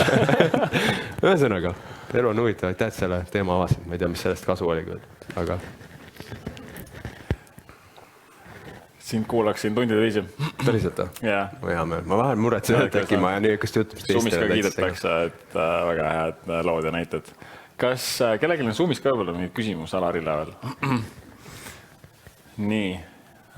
Liisa ütleb, ma maalin tunde järgi. Abstruktsionist olen pidevalt pead murdnud, kuidas sellest rääkida. Aitäh, Alar. Liisa ütleb ka veel, et ma tunnen mingit valgustumist ja naerab. Eckart Tolle toimib. Äkki ma olen veits rohkem Eckart olen kindlasti täna. Aga see aeg ma ei olnud ühtegi päeva mediteerinud ka. Sest ma olin nii Eckart Tolle uskud. Eckart Tolle, mis ta ütles üks laused? Et tõeline meditatsioon ei ole see, et sa istud padja peale ja mediteerid. Et tõeline meditatsioon on siis, kui on kogu aeg meditatsioon. Ja et sa nagu eladki meditatsioonis. Ja siis ma ütlesin, jah, sellepärast ma ei peagi mediteerima. Tõeline meditatsioon on kogu aeg. Aga see, et sa seda lauset ütleb, ei tähenda, et sul on ka tõeline meditatiivne seisund kogu aeg. Jah. Et see on ikka hullult aidanud Sven. Sest ma tean, et sa veel ei ole nii palju jõudnud. Sa oled proovinud muid asju, Qigongi asjad, mida sa oled seda äppi ja ma proovisin äge. Ja ma tahaks ka rohkem jõuda. Aga see... nagu et viia meditatsioon, Timoga me oleme sellest korra rääkinud, et viia meditatsioon esialgu 20 minutile, 45 minutile ja siis proovid tund ja siis ka võib-olla poolteist ja mingi aeg ma tegin 2. See on reaalselt nagu füüsiline trenn nagu sisemiselt ja midagi hakkab muutuma. Nüüd viimased aastad sa oled teinud siis pikemaid meditatsioone, aga enne seda sa tegid siis 20 minutit lühemaid. Ma tegin 2 aastat tegin järjest, oma esimesed aastad tegin 1,5 tundi päevast, ma tegin üks programmi nagu Holosync. Tänane Eesti arendajate on selline programm nagu Synctuition. Aga Holosync oli nagu audiomeditatsioon, kus ma kuulasin audiolaineid ja see oligi programm oli 1,5 tundi ja seda mul ei olnud valikut. See algul töötas ülivõimsalt, aga siis üks hetk lihtsalt nagu need ajulained, ma tundsin, ma panen mingi efekti enam ei olnud. Ja siis mul jäi paus ja siis see paar aastat, siis ma hakkasin mindfulness meditatsiooni tegema ja siis algul see oli nagu need harjutused olid 20 minutit ja algul see 35 minutit oli tohutult palju. Aga siis mingi hetk hakkas loomulikult minema 45 minutit ja ma nägin, et ma saan sellest kasu, kui see esialgne, kui see võõrastusefekt läks üle ja hakkad nagu orienteeruma paremini, mitte läbi juhendatud meditatsiooni, vaid enda seest juhendatud meditatsiooni. Ja siis mul tuli vaata see õpetaja, kellest ma sulle rääkin siin, kelle juures ma eelmine aasta mul oli 50 päeva olin vaikuslaagris, eks ju, mediteerisin pikalt, et ma sain nagu uuele tasemele selle meditatsiooni, et ma tunnen täna, et ma olen mingit vilumust ja näen, mis ta teeb ja kuidas ta aitab. Kas see oli ka siuke, et rääkisid enam, et mingid asju nagu tahad teha ja mingid asju pead sundima, kas see mediteerimine nagu see pikem, et ma võtan see 20 minutit või see pool tundi, kas see oli siuke nagu, et ma pean panema kalendrisse selle või nagu to-do listi kirja enda, et seda teha või see tuli nagu... Täna on meditatsioon, sa mõtled siis, kui me alustasime täna? ja no üldse see progress võib aastate jooksul ka, et vaata, kuna ma saan öelda tänase kohta, täna on meditatsioon minu päevas see asi, mida ma kõige rohkem ootan. See on nagu kõige meeldivam osa peaaegu kõikidest asjadest, sest see on aeg, kus ma saan olla rahus iseendaga. See ei tähenda, et mu kogemus on alati rahulik, aga mul on aega iseenda kogemusega olla ja toetada ennast sisemiselt ja see on minu aeg. Ma olen ka väga introvertne inimene, et ma vajan seda võib-olla rohkem, kui võib-olla sina tundud mulle ekstravertsem, kuigi ma ei tea täpselt, aga paljud inimesed võib-olla ei ole nii, väga ei vaja sellist aega, aga mina väga vajan seda, on minuga. Mul on sama tegelikult, kuigi me tundume võib-olla vastupidised siin, aga ja kas sa tunned, et see ilmselt ongi, et see samamoodi, kui ma teen seda, või et siin ongi see 7 minutit, nagu sa tunned, kuidas ta rahustab või Juhan tegi meil ennem siin hingamist, mu sõber on samamoodi, et see 5 minutit juba, kas see 20 korda sisse ja välja hingamine, juba see tegelikult, et ma kujutan ette, et see tund 1,5 saab. Ma kohe ei läheks 1,5 tunni peale, eks. Alguses isegi 20 minutit oli, see Synctition on muide väga hea äpp, et see tõesti toimib väga hästi ja siis see lülitab sind nagu täiesti välja, ma vahepeal nagu jään tukkuma seal isegi ja siis ta teebki sükse nagu väikse reseti sul. Aga 20 minutit ikkagi on juba omaette pingutus tegelikult. Aga 10 minutiga samas ka ei jõua sinna. Ja see pingutus on ta algul sellepärast, et enamik inimesed avastavad seda. Näiteks ma toon sulle näite, või kes on kogenud seda, et saab proovi mediteerida ja tegelikult hakkab pea läheb täis mõtteid, ei suudagi seal nagu olla, et sa ei saa aru, mida ma siin teen, nagu, et see peaks midagi kuidagi mediteerima, aga tegelikult ma samamoodi mõtlen nagu kogu aeg. Et see on hästi normaalne, et näiteks uuring on välja toonud, et nagu meie tähelepanu võimekuse, kui palju me suudame keskenduda. Ameerika Harvardi üliõpilaste, kes peaks olema just kui kõrge IQ-ga ja nii edasi. Et inimene suudab fokusseerida mingisugusele asjale, kes ei ole treeninud oma taju. Umbes 1,5 sekundit ja siis läheb juba mõte lappama. Kuldkala suudab 2 sekundit. Ehk kuldkala on võimekam kui inimene. Nagu, et see näitab meie tähelepanu nagu treenimatust ja mis juhtub on see minu enda kogemuses. Ja kõikide inimeste, kes on meditatsiooni rajal käinud, on see, et kui sa jääd endaga istuma ja pead tähelepanu viima oma sisse, siis tundub esialgu, vahel võib see pikalt tunduda, et kõik läheb hullemaks, et mõtteid on nagu veel rohkem, negatiivseid emotsioone on veel rohkem, korraga on probleemid, mida ennem ei olnud. Miks ma pidin rahunema, lähen täiesti närvi. Ja mis juhtub, ei ole mitte see, et meditatsioon tekitab sulle mõtteid või meditatsioon aktiveerib sinu emotsioone, vaid kuna me oleme harjunud kogu aeg hoidma tähelepanu väljaspool ennast, oma ideedel nagu väljaspool ennast, nagu mul on mingi plaan selles suhtes väljaspool ennast, mõtlema mingile konkreetsele asjale ja sellest lähtuvalt kogu aeg tegutsema, minema WC-sse, avama ust, helistama kellegile. Seega, mul kogu aeg midagi toimub ja kuna mu fookus täpselt nii, nagu kui sa praegu mind kuulad ja vaatad seal hulgas, siis sul on suure tõenäosusega puudub igasugune aimdus, mis toimub praegu sinu vasakus kingas.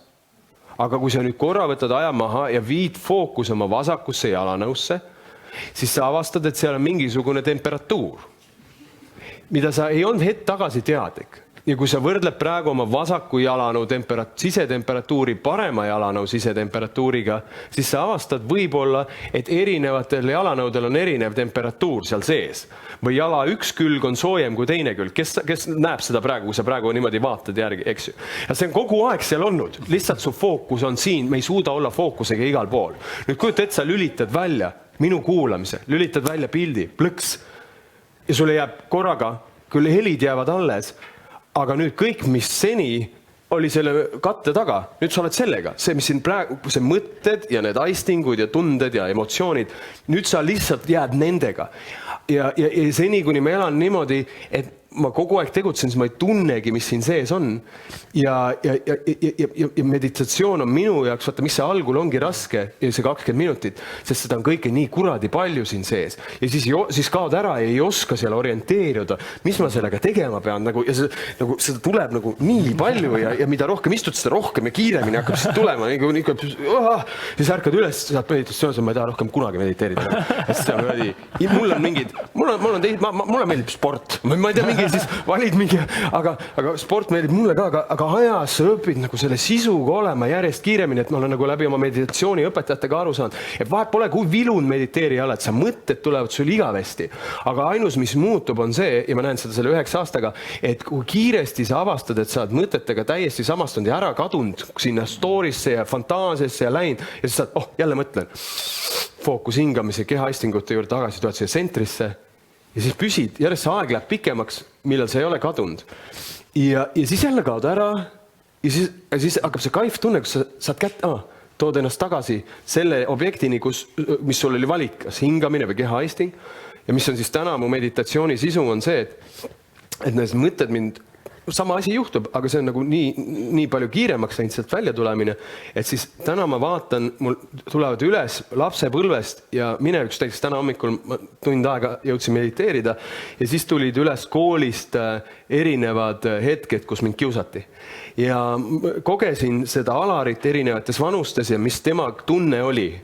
Ja nagu tõin need kihid enda teaduses esile, nagu istusin tegelikult paigal, aga enda sees tundsin ennast mingi 11-aastase poisina, kes on mingi kino kosmoses ja tagareast kaadatakse mingi Coca-Colat on ju ka aja vahel, et kui abitu tunne see oli.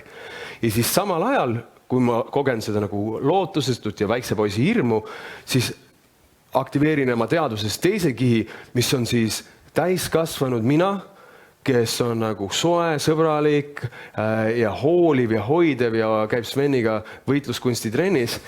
Ja siis lähen sinna olukorda sellele poisile appi ja võtan talt sellest olukorrast välja.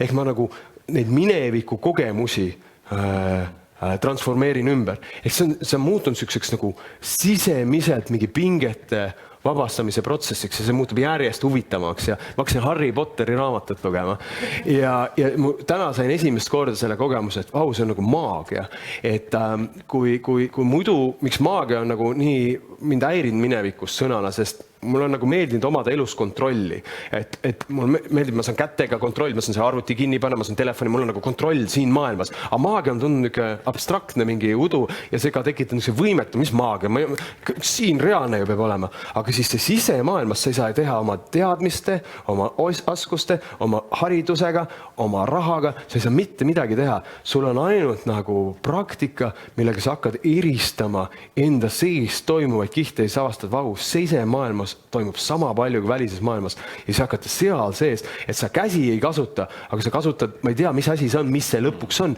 see tahe või taju või, et sa liigutad oma taju sees kihte, et see on nagu ülipõnev nagu.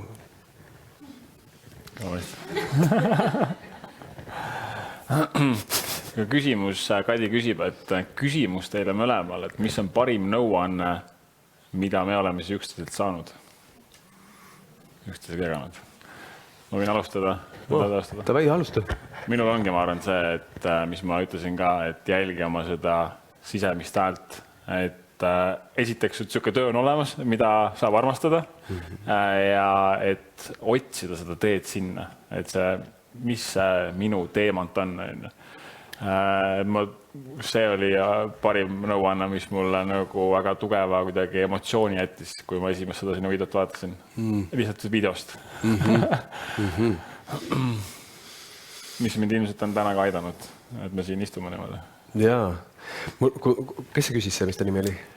Kadi. Kadi, Facepaid mingi pinge mulle peale nagu, et see sõna parim, et kindlasti on palju nõuandeid. See tundub on praegu siuke koht, kus ma pärast mõtlen, et ma oleks pidanud seda ütlema ju, et mis veel tuleb meelde, aga mulle tundub, et sinult praegu, kui ma nagu tunnetan enda sees, siis oli ikkagi see, kuidas sa aitasid mind üle sellest pudelikaelast, et ma ei teadnud, kuidas minna kuidas teha sotsiaalmeedia turundust. Just see asi, et nagu teen koolitusi, aega läheb sinna, tahan lugeda raamatuid, ma ei taha tegeleda veel kogu selle turundusega, see tundus mulle, et mul ei ole ressurssi, ma ei jõua, et see tundus veel üks kohustus, mille peame ette võtma. Ja siis sa ütlesid, aga Alar, et sul on ju kodulehel nagu, et sul on see raamat, on ju, sul on kodulehel teise raamatu jagu sisu, et nagu sul on kogu turundus juba olemas, et võta nendest artiklitest nagu jaga artikkel, üks artikkel 20 jupiks ja tee neist vaata Facebooki need postitused, mis mul täna on. Ja et see on juba ju 3 aastat varsti, ei ole ma nii-öelda teinud ühtegi tegu turunduse jaoks, aga nagu assistent on sealt võtta see, mis on varem tehtud ja seda kasutada. Et see on olnud nii tänuväärne. Hea meil kuulda. Tõesti väga suur rõõm, et sa tulid. Ma sain siin kõvasti naerda ja nagu kuulda oli, siis ma ei ole ammu isegi veel koolitusel osalenud, kus oleks selline tagasiside olnud läbi nende lugude, et fantastiline. Väga inspireeriv sinu, kuidas sa esitled, kuidas sa oma asja teed ja et sa oled pürginud selle meisterlikkuse poole, mida sa tahad teha ja kuidas sa teed seda. Et see on hästi imetlusväärne ja minu eest kindlasti hästi inspireerib. Nii et aitäh, et sa tulid. Aitäh seal. Aitäh.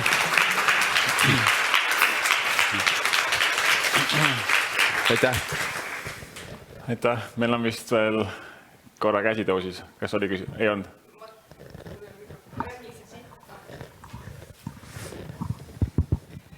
Et ma olen käinud, Alari, sinu 2 koolitusel ja siis pärast seda on motivatsioon nagu tõusnud. Ma mõtlesin, et ma annan sulle idee, et paku välja inimestele, et sa lähed neile koju 24 tunniks ja siis sa pakud nagu seda motivatsiooni ööpäeva, et see oleks nagu väga selline tulus inimesele ja siis võib-olla sa ise ka õpiksid iga inimeselt midagi. Jaa, see oleks päris huvitav. Või saada erinev. Te võite eraldi tubades võib-olla öösel. Võib. Aitäh sulle, üks käsi on veel seal. Aga kas saadaks kallis palun sa mikrofoniga? Sa oled väga hea esineja, ma kiidan selle eest. Mina selline ei ole. Ma leian, et esinemisoskus on julgus ja see on oluline ettevõtjana, kuna see aitab ju skaleerida su ettevõtet, eks ole. Aga kuidas seda oskust arendada? Et või ongi lihtsalt see, et first feel the fear, then do it anyway. Ma korra küsin ennem. Kas oli vastu? Vabandust, kas ma segasin? Lihtsalt tead, et kas ma peangi nüüd aastate pikkuselt katsetama ja proovima ja siis see läheb üle või siis on ikkagi mingid oskused, et sellest võitu saada. Sest praegu näiteks, et võtta see mikrofon, tõsta käsi, ma pidin selleks kirjutama selle lause ette, sest muidu ma jookseks praegu sõnadega kokku. Et siis, mis oskused selleks praktiseerida, et see esinemisjulguseni pürgida ja sellest hirmust võitu saada? Ma korra lihtsalt oma kommentaaris vahel, et mul tundub, et Alar, ma ei tea, Alar kohe räägib, kas vähemalt sa tahtsid kohe koolitaks saada, sa tundsid kohe, et nagu sa tahad seda teha, ilmselt oli ka mingi julgus seda siis nagu minna ja esitleda. Ma olin lihtsalt saanud juba 10. eluaastast kogemuse, et iga kord, kui ma lavale läksin, siis ma sattusin mingisse, mu esimene müstiline kogemus oligi niimoodi, et ma olin äkki 10-aastane ja meil oli koolis näidendivõistlus. Ja ma ei olnud kunagi käinud laval ennem seda ja välja arvatud see, et kui ma olin mingi 8, siis mu lemmik oli Michael Jackson ja siis ma olin jõulupidu ja siis ma panin kõik oma tädid ja onud sinna nagu diivani peale ja siis ütlesin, nüüd ma olen Michael Jacksonit ja siis mäletan, isa vaatas niimoodi ja see oli nagu halb, siis tädide ja vanama kõik olid davai Michael Jackson. Aga ühesõnaga, mulle meeldis, eks ju, kui ma sain tähelepanu, et see on selgelt mingi asi, et mulle meeldib suure grupi tähelepanu. Ja siis oli 10. klass ja meil oli näidendivõistlus ja siis ma pidin, kõik osalesime seal mingid lapsed, teen mingi näidendi. Ja ma mäletan seda hetke seal lava taga, see räme hirm, nii suur hirm, kui üldse saab minna. Isegi täna, kes siia ruumi tuli, võib-olla sa nägid, ma olin silmad kinni siin, mul oli räme ärevus ja see ei ole mul kunagi ära läinud. Mitte kunagi ei ole läinud mulle esinemishirm ära. Mitte kunagi. Ja ta oli lihtsalt vahel väiksem, vahel suurem. Aga siis see esimene, see 10. see oli lihtsalt nii hull, et ma suren ära seal lava taga nagu. Ja siis mäletan seda hetke, kui siis kuuled, et tead, nüüd kutsutakse sind lavale, nüüd see järgmine grupp ja tulevad, ma ei tea, Andres ja Alar, ma ei tea, 3. B või mis iganes see võis olla see. Ja siis astud lavale ja see reaalselt, see nagu, ma ei tea, võib-olla see kanepit suitseda või ma ei tea, mingi sinu müstiline kogemus, kus läinud, kõik see jäi sinna selja taha, see on nagu teises aegruumis ja lihtsalt ei ole enam Alarit seda, kes ma tavaliselt olen, Alari mõtted, mured, hirmud ja on see lihtsalt sündmus, mis seal juhtub, et ja siis lähen lavalt ära ja siis on jälle nagu Alar tuleb tagasi nagu, et see on see, vaata, lihtsalt see ei olnud talle veel vastus, see oli sulle nagu, et midagi juhtub muga nagu. Sest mul oli ka täpselt nagu Kristi kirjeldas, et ma kartsin ka mingi kooli kiusamised ja asjad ja kogu mineviku asjad ja ma kartsin isegi nagu 3 inimest, ma kartsin isegi midagi öelda, et ma ütlen valesti, siis ma tunnen hästi rumalana või lollina. Ja ma pidin ka ette valmistama, isegi kui kuskil näiteks koolitusel öeldakse, et sa tead, kõik vastavad, tere, mina olen see ja see, tulen sealt ja siis mul on juba, kui ma olin seal viimane, siis mul oli juba kogu siuke ärevus juba lihtsalt, et nagu mida ma vastan, vaata, äkki ma ütlen sellega valesti. Ja ka minu jaoks oli hästi raske see, et kui ma pean kuskil sõna võtma veel, eks ole. Aga et see on seotud, vaata, sa tahtsid küsida, et esinemine ei ole sinu tugevus, on ju. Aga see on tegelikult hoopis hirm, millest sa praegu räägid, et sa veel tegelikult ju ei tea. Et sa võid olla väga hea esineja tegelikult. Et seda ma tahtsin lihtsalt öelda. Kas sa tead, et sa ei ole hea esineja? Kas teised ka arvavad, et sa ei ole hea esineja?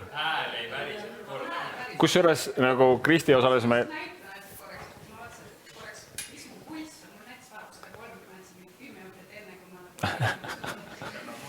See on hästi normaalne, sest tead, minul on... Kui mina oleks sinu positsioonil ja istuks sealt ja peaks küsima praegu vastupidises olukorras, mul oleks räme ärevus üleval, kui ma peaks publikust küsima küsimust. See on väga raske. Küsimata, ma arvan. Jah. Kui mul on midagi vaja küsida, ma küsin, aga mulle ei meeldi, sest mul tekib räme hirm, et ma saan mingi hukka mõistu teistelt või küsin, sest mu isa kritiseeris mind kogu aeg lapsena kõige eest, et see on minu mingid mustrid, millega on vaja töötada veel. Seega mu lihtsalt küsimus on sulle, kas sa tead, aga pigem, kuna ma pean varsti minema, siis sa küsid, kas saab õppida, eks ju, kas saab õppida, siis ma arvan, et kindlasti, kui sa tunned, et sa pead oma töös kasutama avalikku esinemist, siis mina ka algul õppisin seda juurde. Et ma suhtusin ülitõsiselt, ma lugesin mingeid raamatuid, how to, mis igast tellisin, kuidas mingi Amazonist mingi ma ei mäleta nende nimesi, ala oligi mingi public speaking 101 ja mingid süksed asjad. Ja ma ei saa öelda, et nad liiga palju mind kuidagi aitasid, aga ma alguses sain sealt mingid tehnikaid, ala, et nagu alusta, ma ei mäleta mingid asjad, mis mind aitasid esimestel kordadel, nagu esimesed paar aastat ma kasutasin. Enam ma ei kasuta neid asju, sest nad on kohmakad mu jaoks, sest ma olen juba usaldan nii väga, et see asi võtab üle ja hakkab tööle. Aga esialgu kõik need tööriistad, mis sa kuskilt loed ja ma valmistusin hullult põhjalikult kunagi. Ikkagi ma arvan ka ettevalmistus, et sa oma selle kõik valmistad ette ja läheb 100 peale välja. Kõik paned sinna sisse, siis on see miinimum šanss, et kui sul tõmbabki nagu blackouti seal lava peal, et siis sa nagu jääd sisse nõmedast olukorrast, sest sul on teada, sest järgmine punkt on see ja siis sa oled kodus mõelnud ja siis ma teen nii, pluss ma lugesin raamatuid selles stiilis, mis siis teha, kui juhtub nagu kõik need halvad asjad lava peale. Ehk ma nagu aga neid ei ole kunagi juhtunud, nii et ma arvan, kui ma täna need asjad juhtuks, ma ei tea, mis teha, aga et ma pean ikkagi lõpuks koha peal mõtlema. Seega, just find the answer here. Just feel the fear and do it anyway, kui seda vaja on. Ma arvan, et see on väga hea soovitus siia, et tee seda ikkagi ja siis sa võid avastada tegelikult, et see oli põhjuseta lihtsalt enda peas. Ja õppimine kestab mul siiamaani. Et oskuste tasandil näiteks mina olen õppimas seda, et kui mul peaks olema koolitusel süke olukord, kus vahel tuleb vaenulik inimene, kuidas ma tegelen selle teise inimese vaenuga ja ma ei ole veel seda eksamit nagu täiuslikult ära sooritanud, et elu testib mind vahel sellega ja seda nagu raamatust ma olen aru saanud, ei piisa, aga ma näengi, et see oskus ei käigi isegi mitte nii väga esinemisoskusega kokku, vaid see käib enese väärtustamisega kokku, seega mu töö käib hoopis, kuidas ma õpiks ise ennast inimesele rohkem väärtustama, ära tunda, kus on nii ei tohi minuga rääkida või käituda. See on põnev, et kogu sinu isiksuse arengu tee lõpuks peegeldub lava peal. Aga siia lõpetuseks, kuidas audioraamat on väljas juba või? Ta on kohe väljas. Kindlasti ma arvan, teil tekkis suurem huvi kuulata Alari mõtteid ja neid ka õpetusi ja praktikaid juba ka siis professionaalsemalt, mis on ka sinu ettevõttele tegelikult kasuks, sest see, mis ta räägib oma raamatus, mind väga kõnetab, kuidas ettevõtted tegelikult ja juhid peaksid mõtlema ja suhtuma oma iseendasse, oma ettevõttesse, oma klientidesse, oma töötajatesse. Ja need asjad tõepoolest toimivad ja see võimaldab ka sul teha seda asja, ise armastada oma asja rohkem ja luua midagi ilusat siia maailma, mille üle ka ise uhkust tunda. Nii et ma soovitan Alari kodulehele minna, sotsiaalmeedias kindlasti jälgida. Kui audioraamat, ma arvan, et seda audioraamatut on veel eriti hea kuulata, kui sa räägid ka veel oma lugusid, asju ja selle muheda häälega, et igal juhul raamatu soovitus teile ja ma arvan, et see ongi täpselt ilus lõpp täna sellele päevale ja sellele kursusele. Meil on veel aega siin natukene jutustada, pilte teha, kes soovivad. Timo tuli ka kohale selfisid tegema, küsimustele vastata.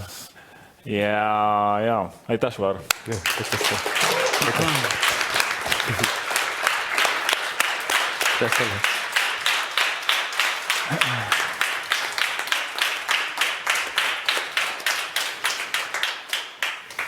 Ja aitäh teile. Mul väga meeldis, et me saime täna siia kokku tulla. Esimest korda isegi üle pika aja samamoodi tegelikult, et uniskoolitusi me teeme tihti Zoomis ja kuidagi see energia ja on tõesti hea meel seda kursust teha. Loodan, et see oli teie jaoks väärtuslik ja kasulik ja me kohtume teiega veel. Me näeme Facebook grupis, me näeme nendel Q&A kohtumistel. Midagi on, siis kirjutage, küsige. Kirjutame teile kindlasti pärast seda kursust. Ja endalgi natukene kahjusid ära minna, et nädal läksid väga kiiresti ja jään ootama sinu tagasisidet ja ootama sinu esimesi väikeseid samme, millest me siin täna rääkisime. Neid järgmisi väikeseid igapäevaseid tegevusi, millest saavad tegelikult nädalate ja kuudega need suured sammud ja suured asjad, mis aitavad sind sinu unistustele lähemale. Ja ma loodan, et need päevad, koolituspäevad ja Alari esinemine andis sulle julgustust ja inspiratsiooni käia seda oma teed, mis iganes need takistused seal vahepeal tee peal on ja mis vahepeal peame kuskil olema tööl ja tegema mingeid muid asju ka. See on kõik okei, see on kogu selle loo üks osa. Ja samas ka need õppetunnid meid teevad selleks samamoodi, nagu mina olen ka siin, et kõik need asjad, mis võib-olla sel hetkel tundusid, et nagu, miks see minuga juhtub, siis samamoodi nagu see autoimmuunhaigus mul oli tegelikult 26 aastat, ma ütlesin nagu, mis asja, kus see nüüd tuli, siis tegelikult sellest sai algus hoopis minu esimene ettevõte, esimest ettevõttesse järgmine ettevõte ja siis teisest sai juba järgmine ja ülejärgmine. Ja see on põnev teekond ja kogu see eneseareng, mis sellega kaasneb, kui vaatad Alarit samamoodi, et see on veel selle asja parim osa minu meelest, selle ettevõtlusteekonna. Nii et soovin teile edu ja me näeme kindlasti veel. Aitäh!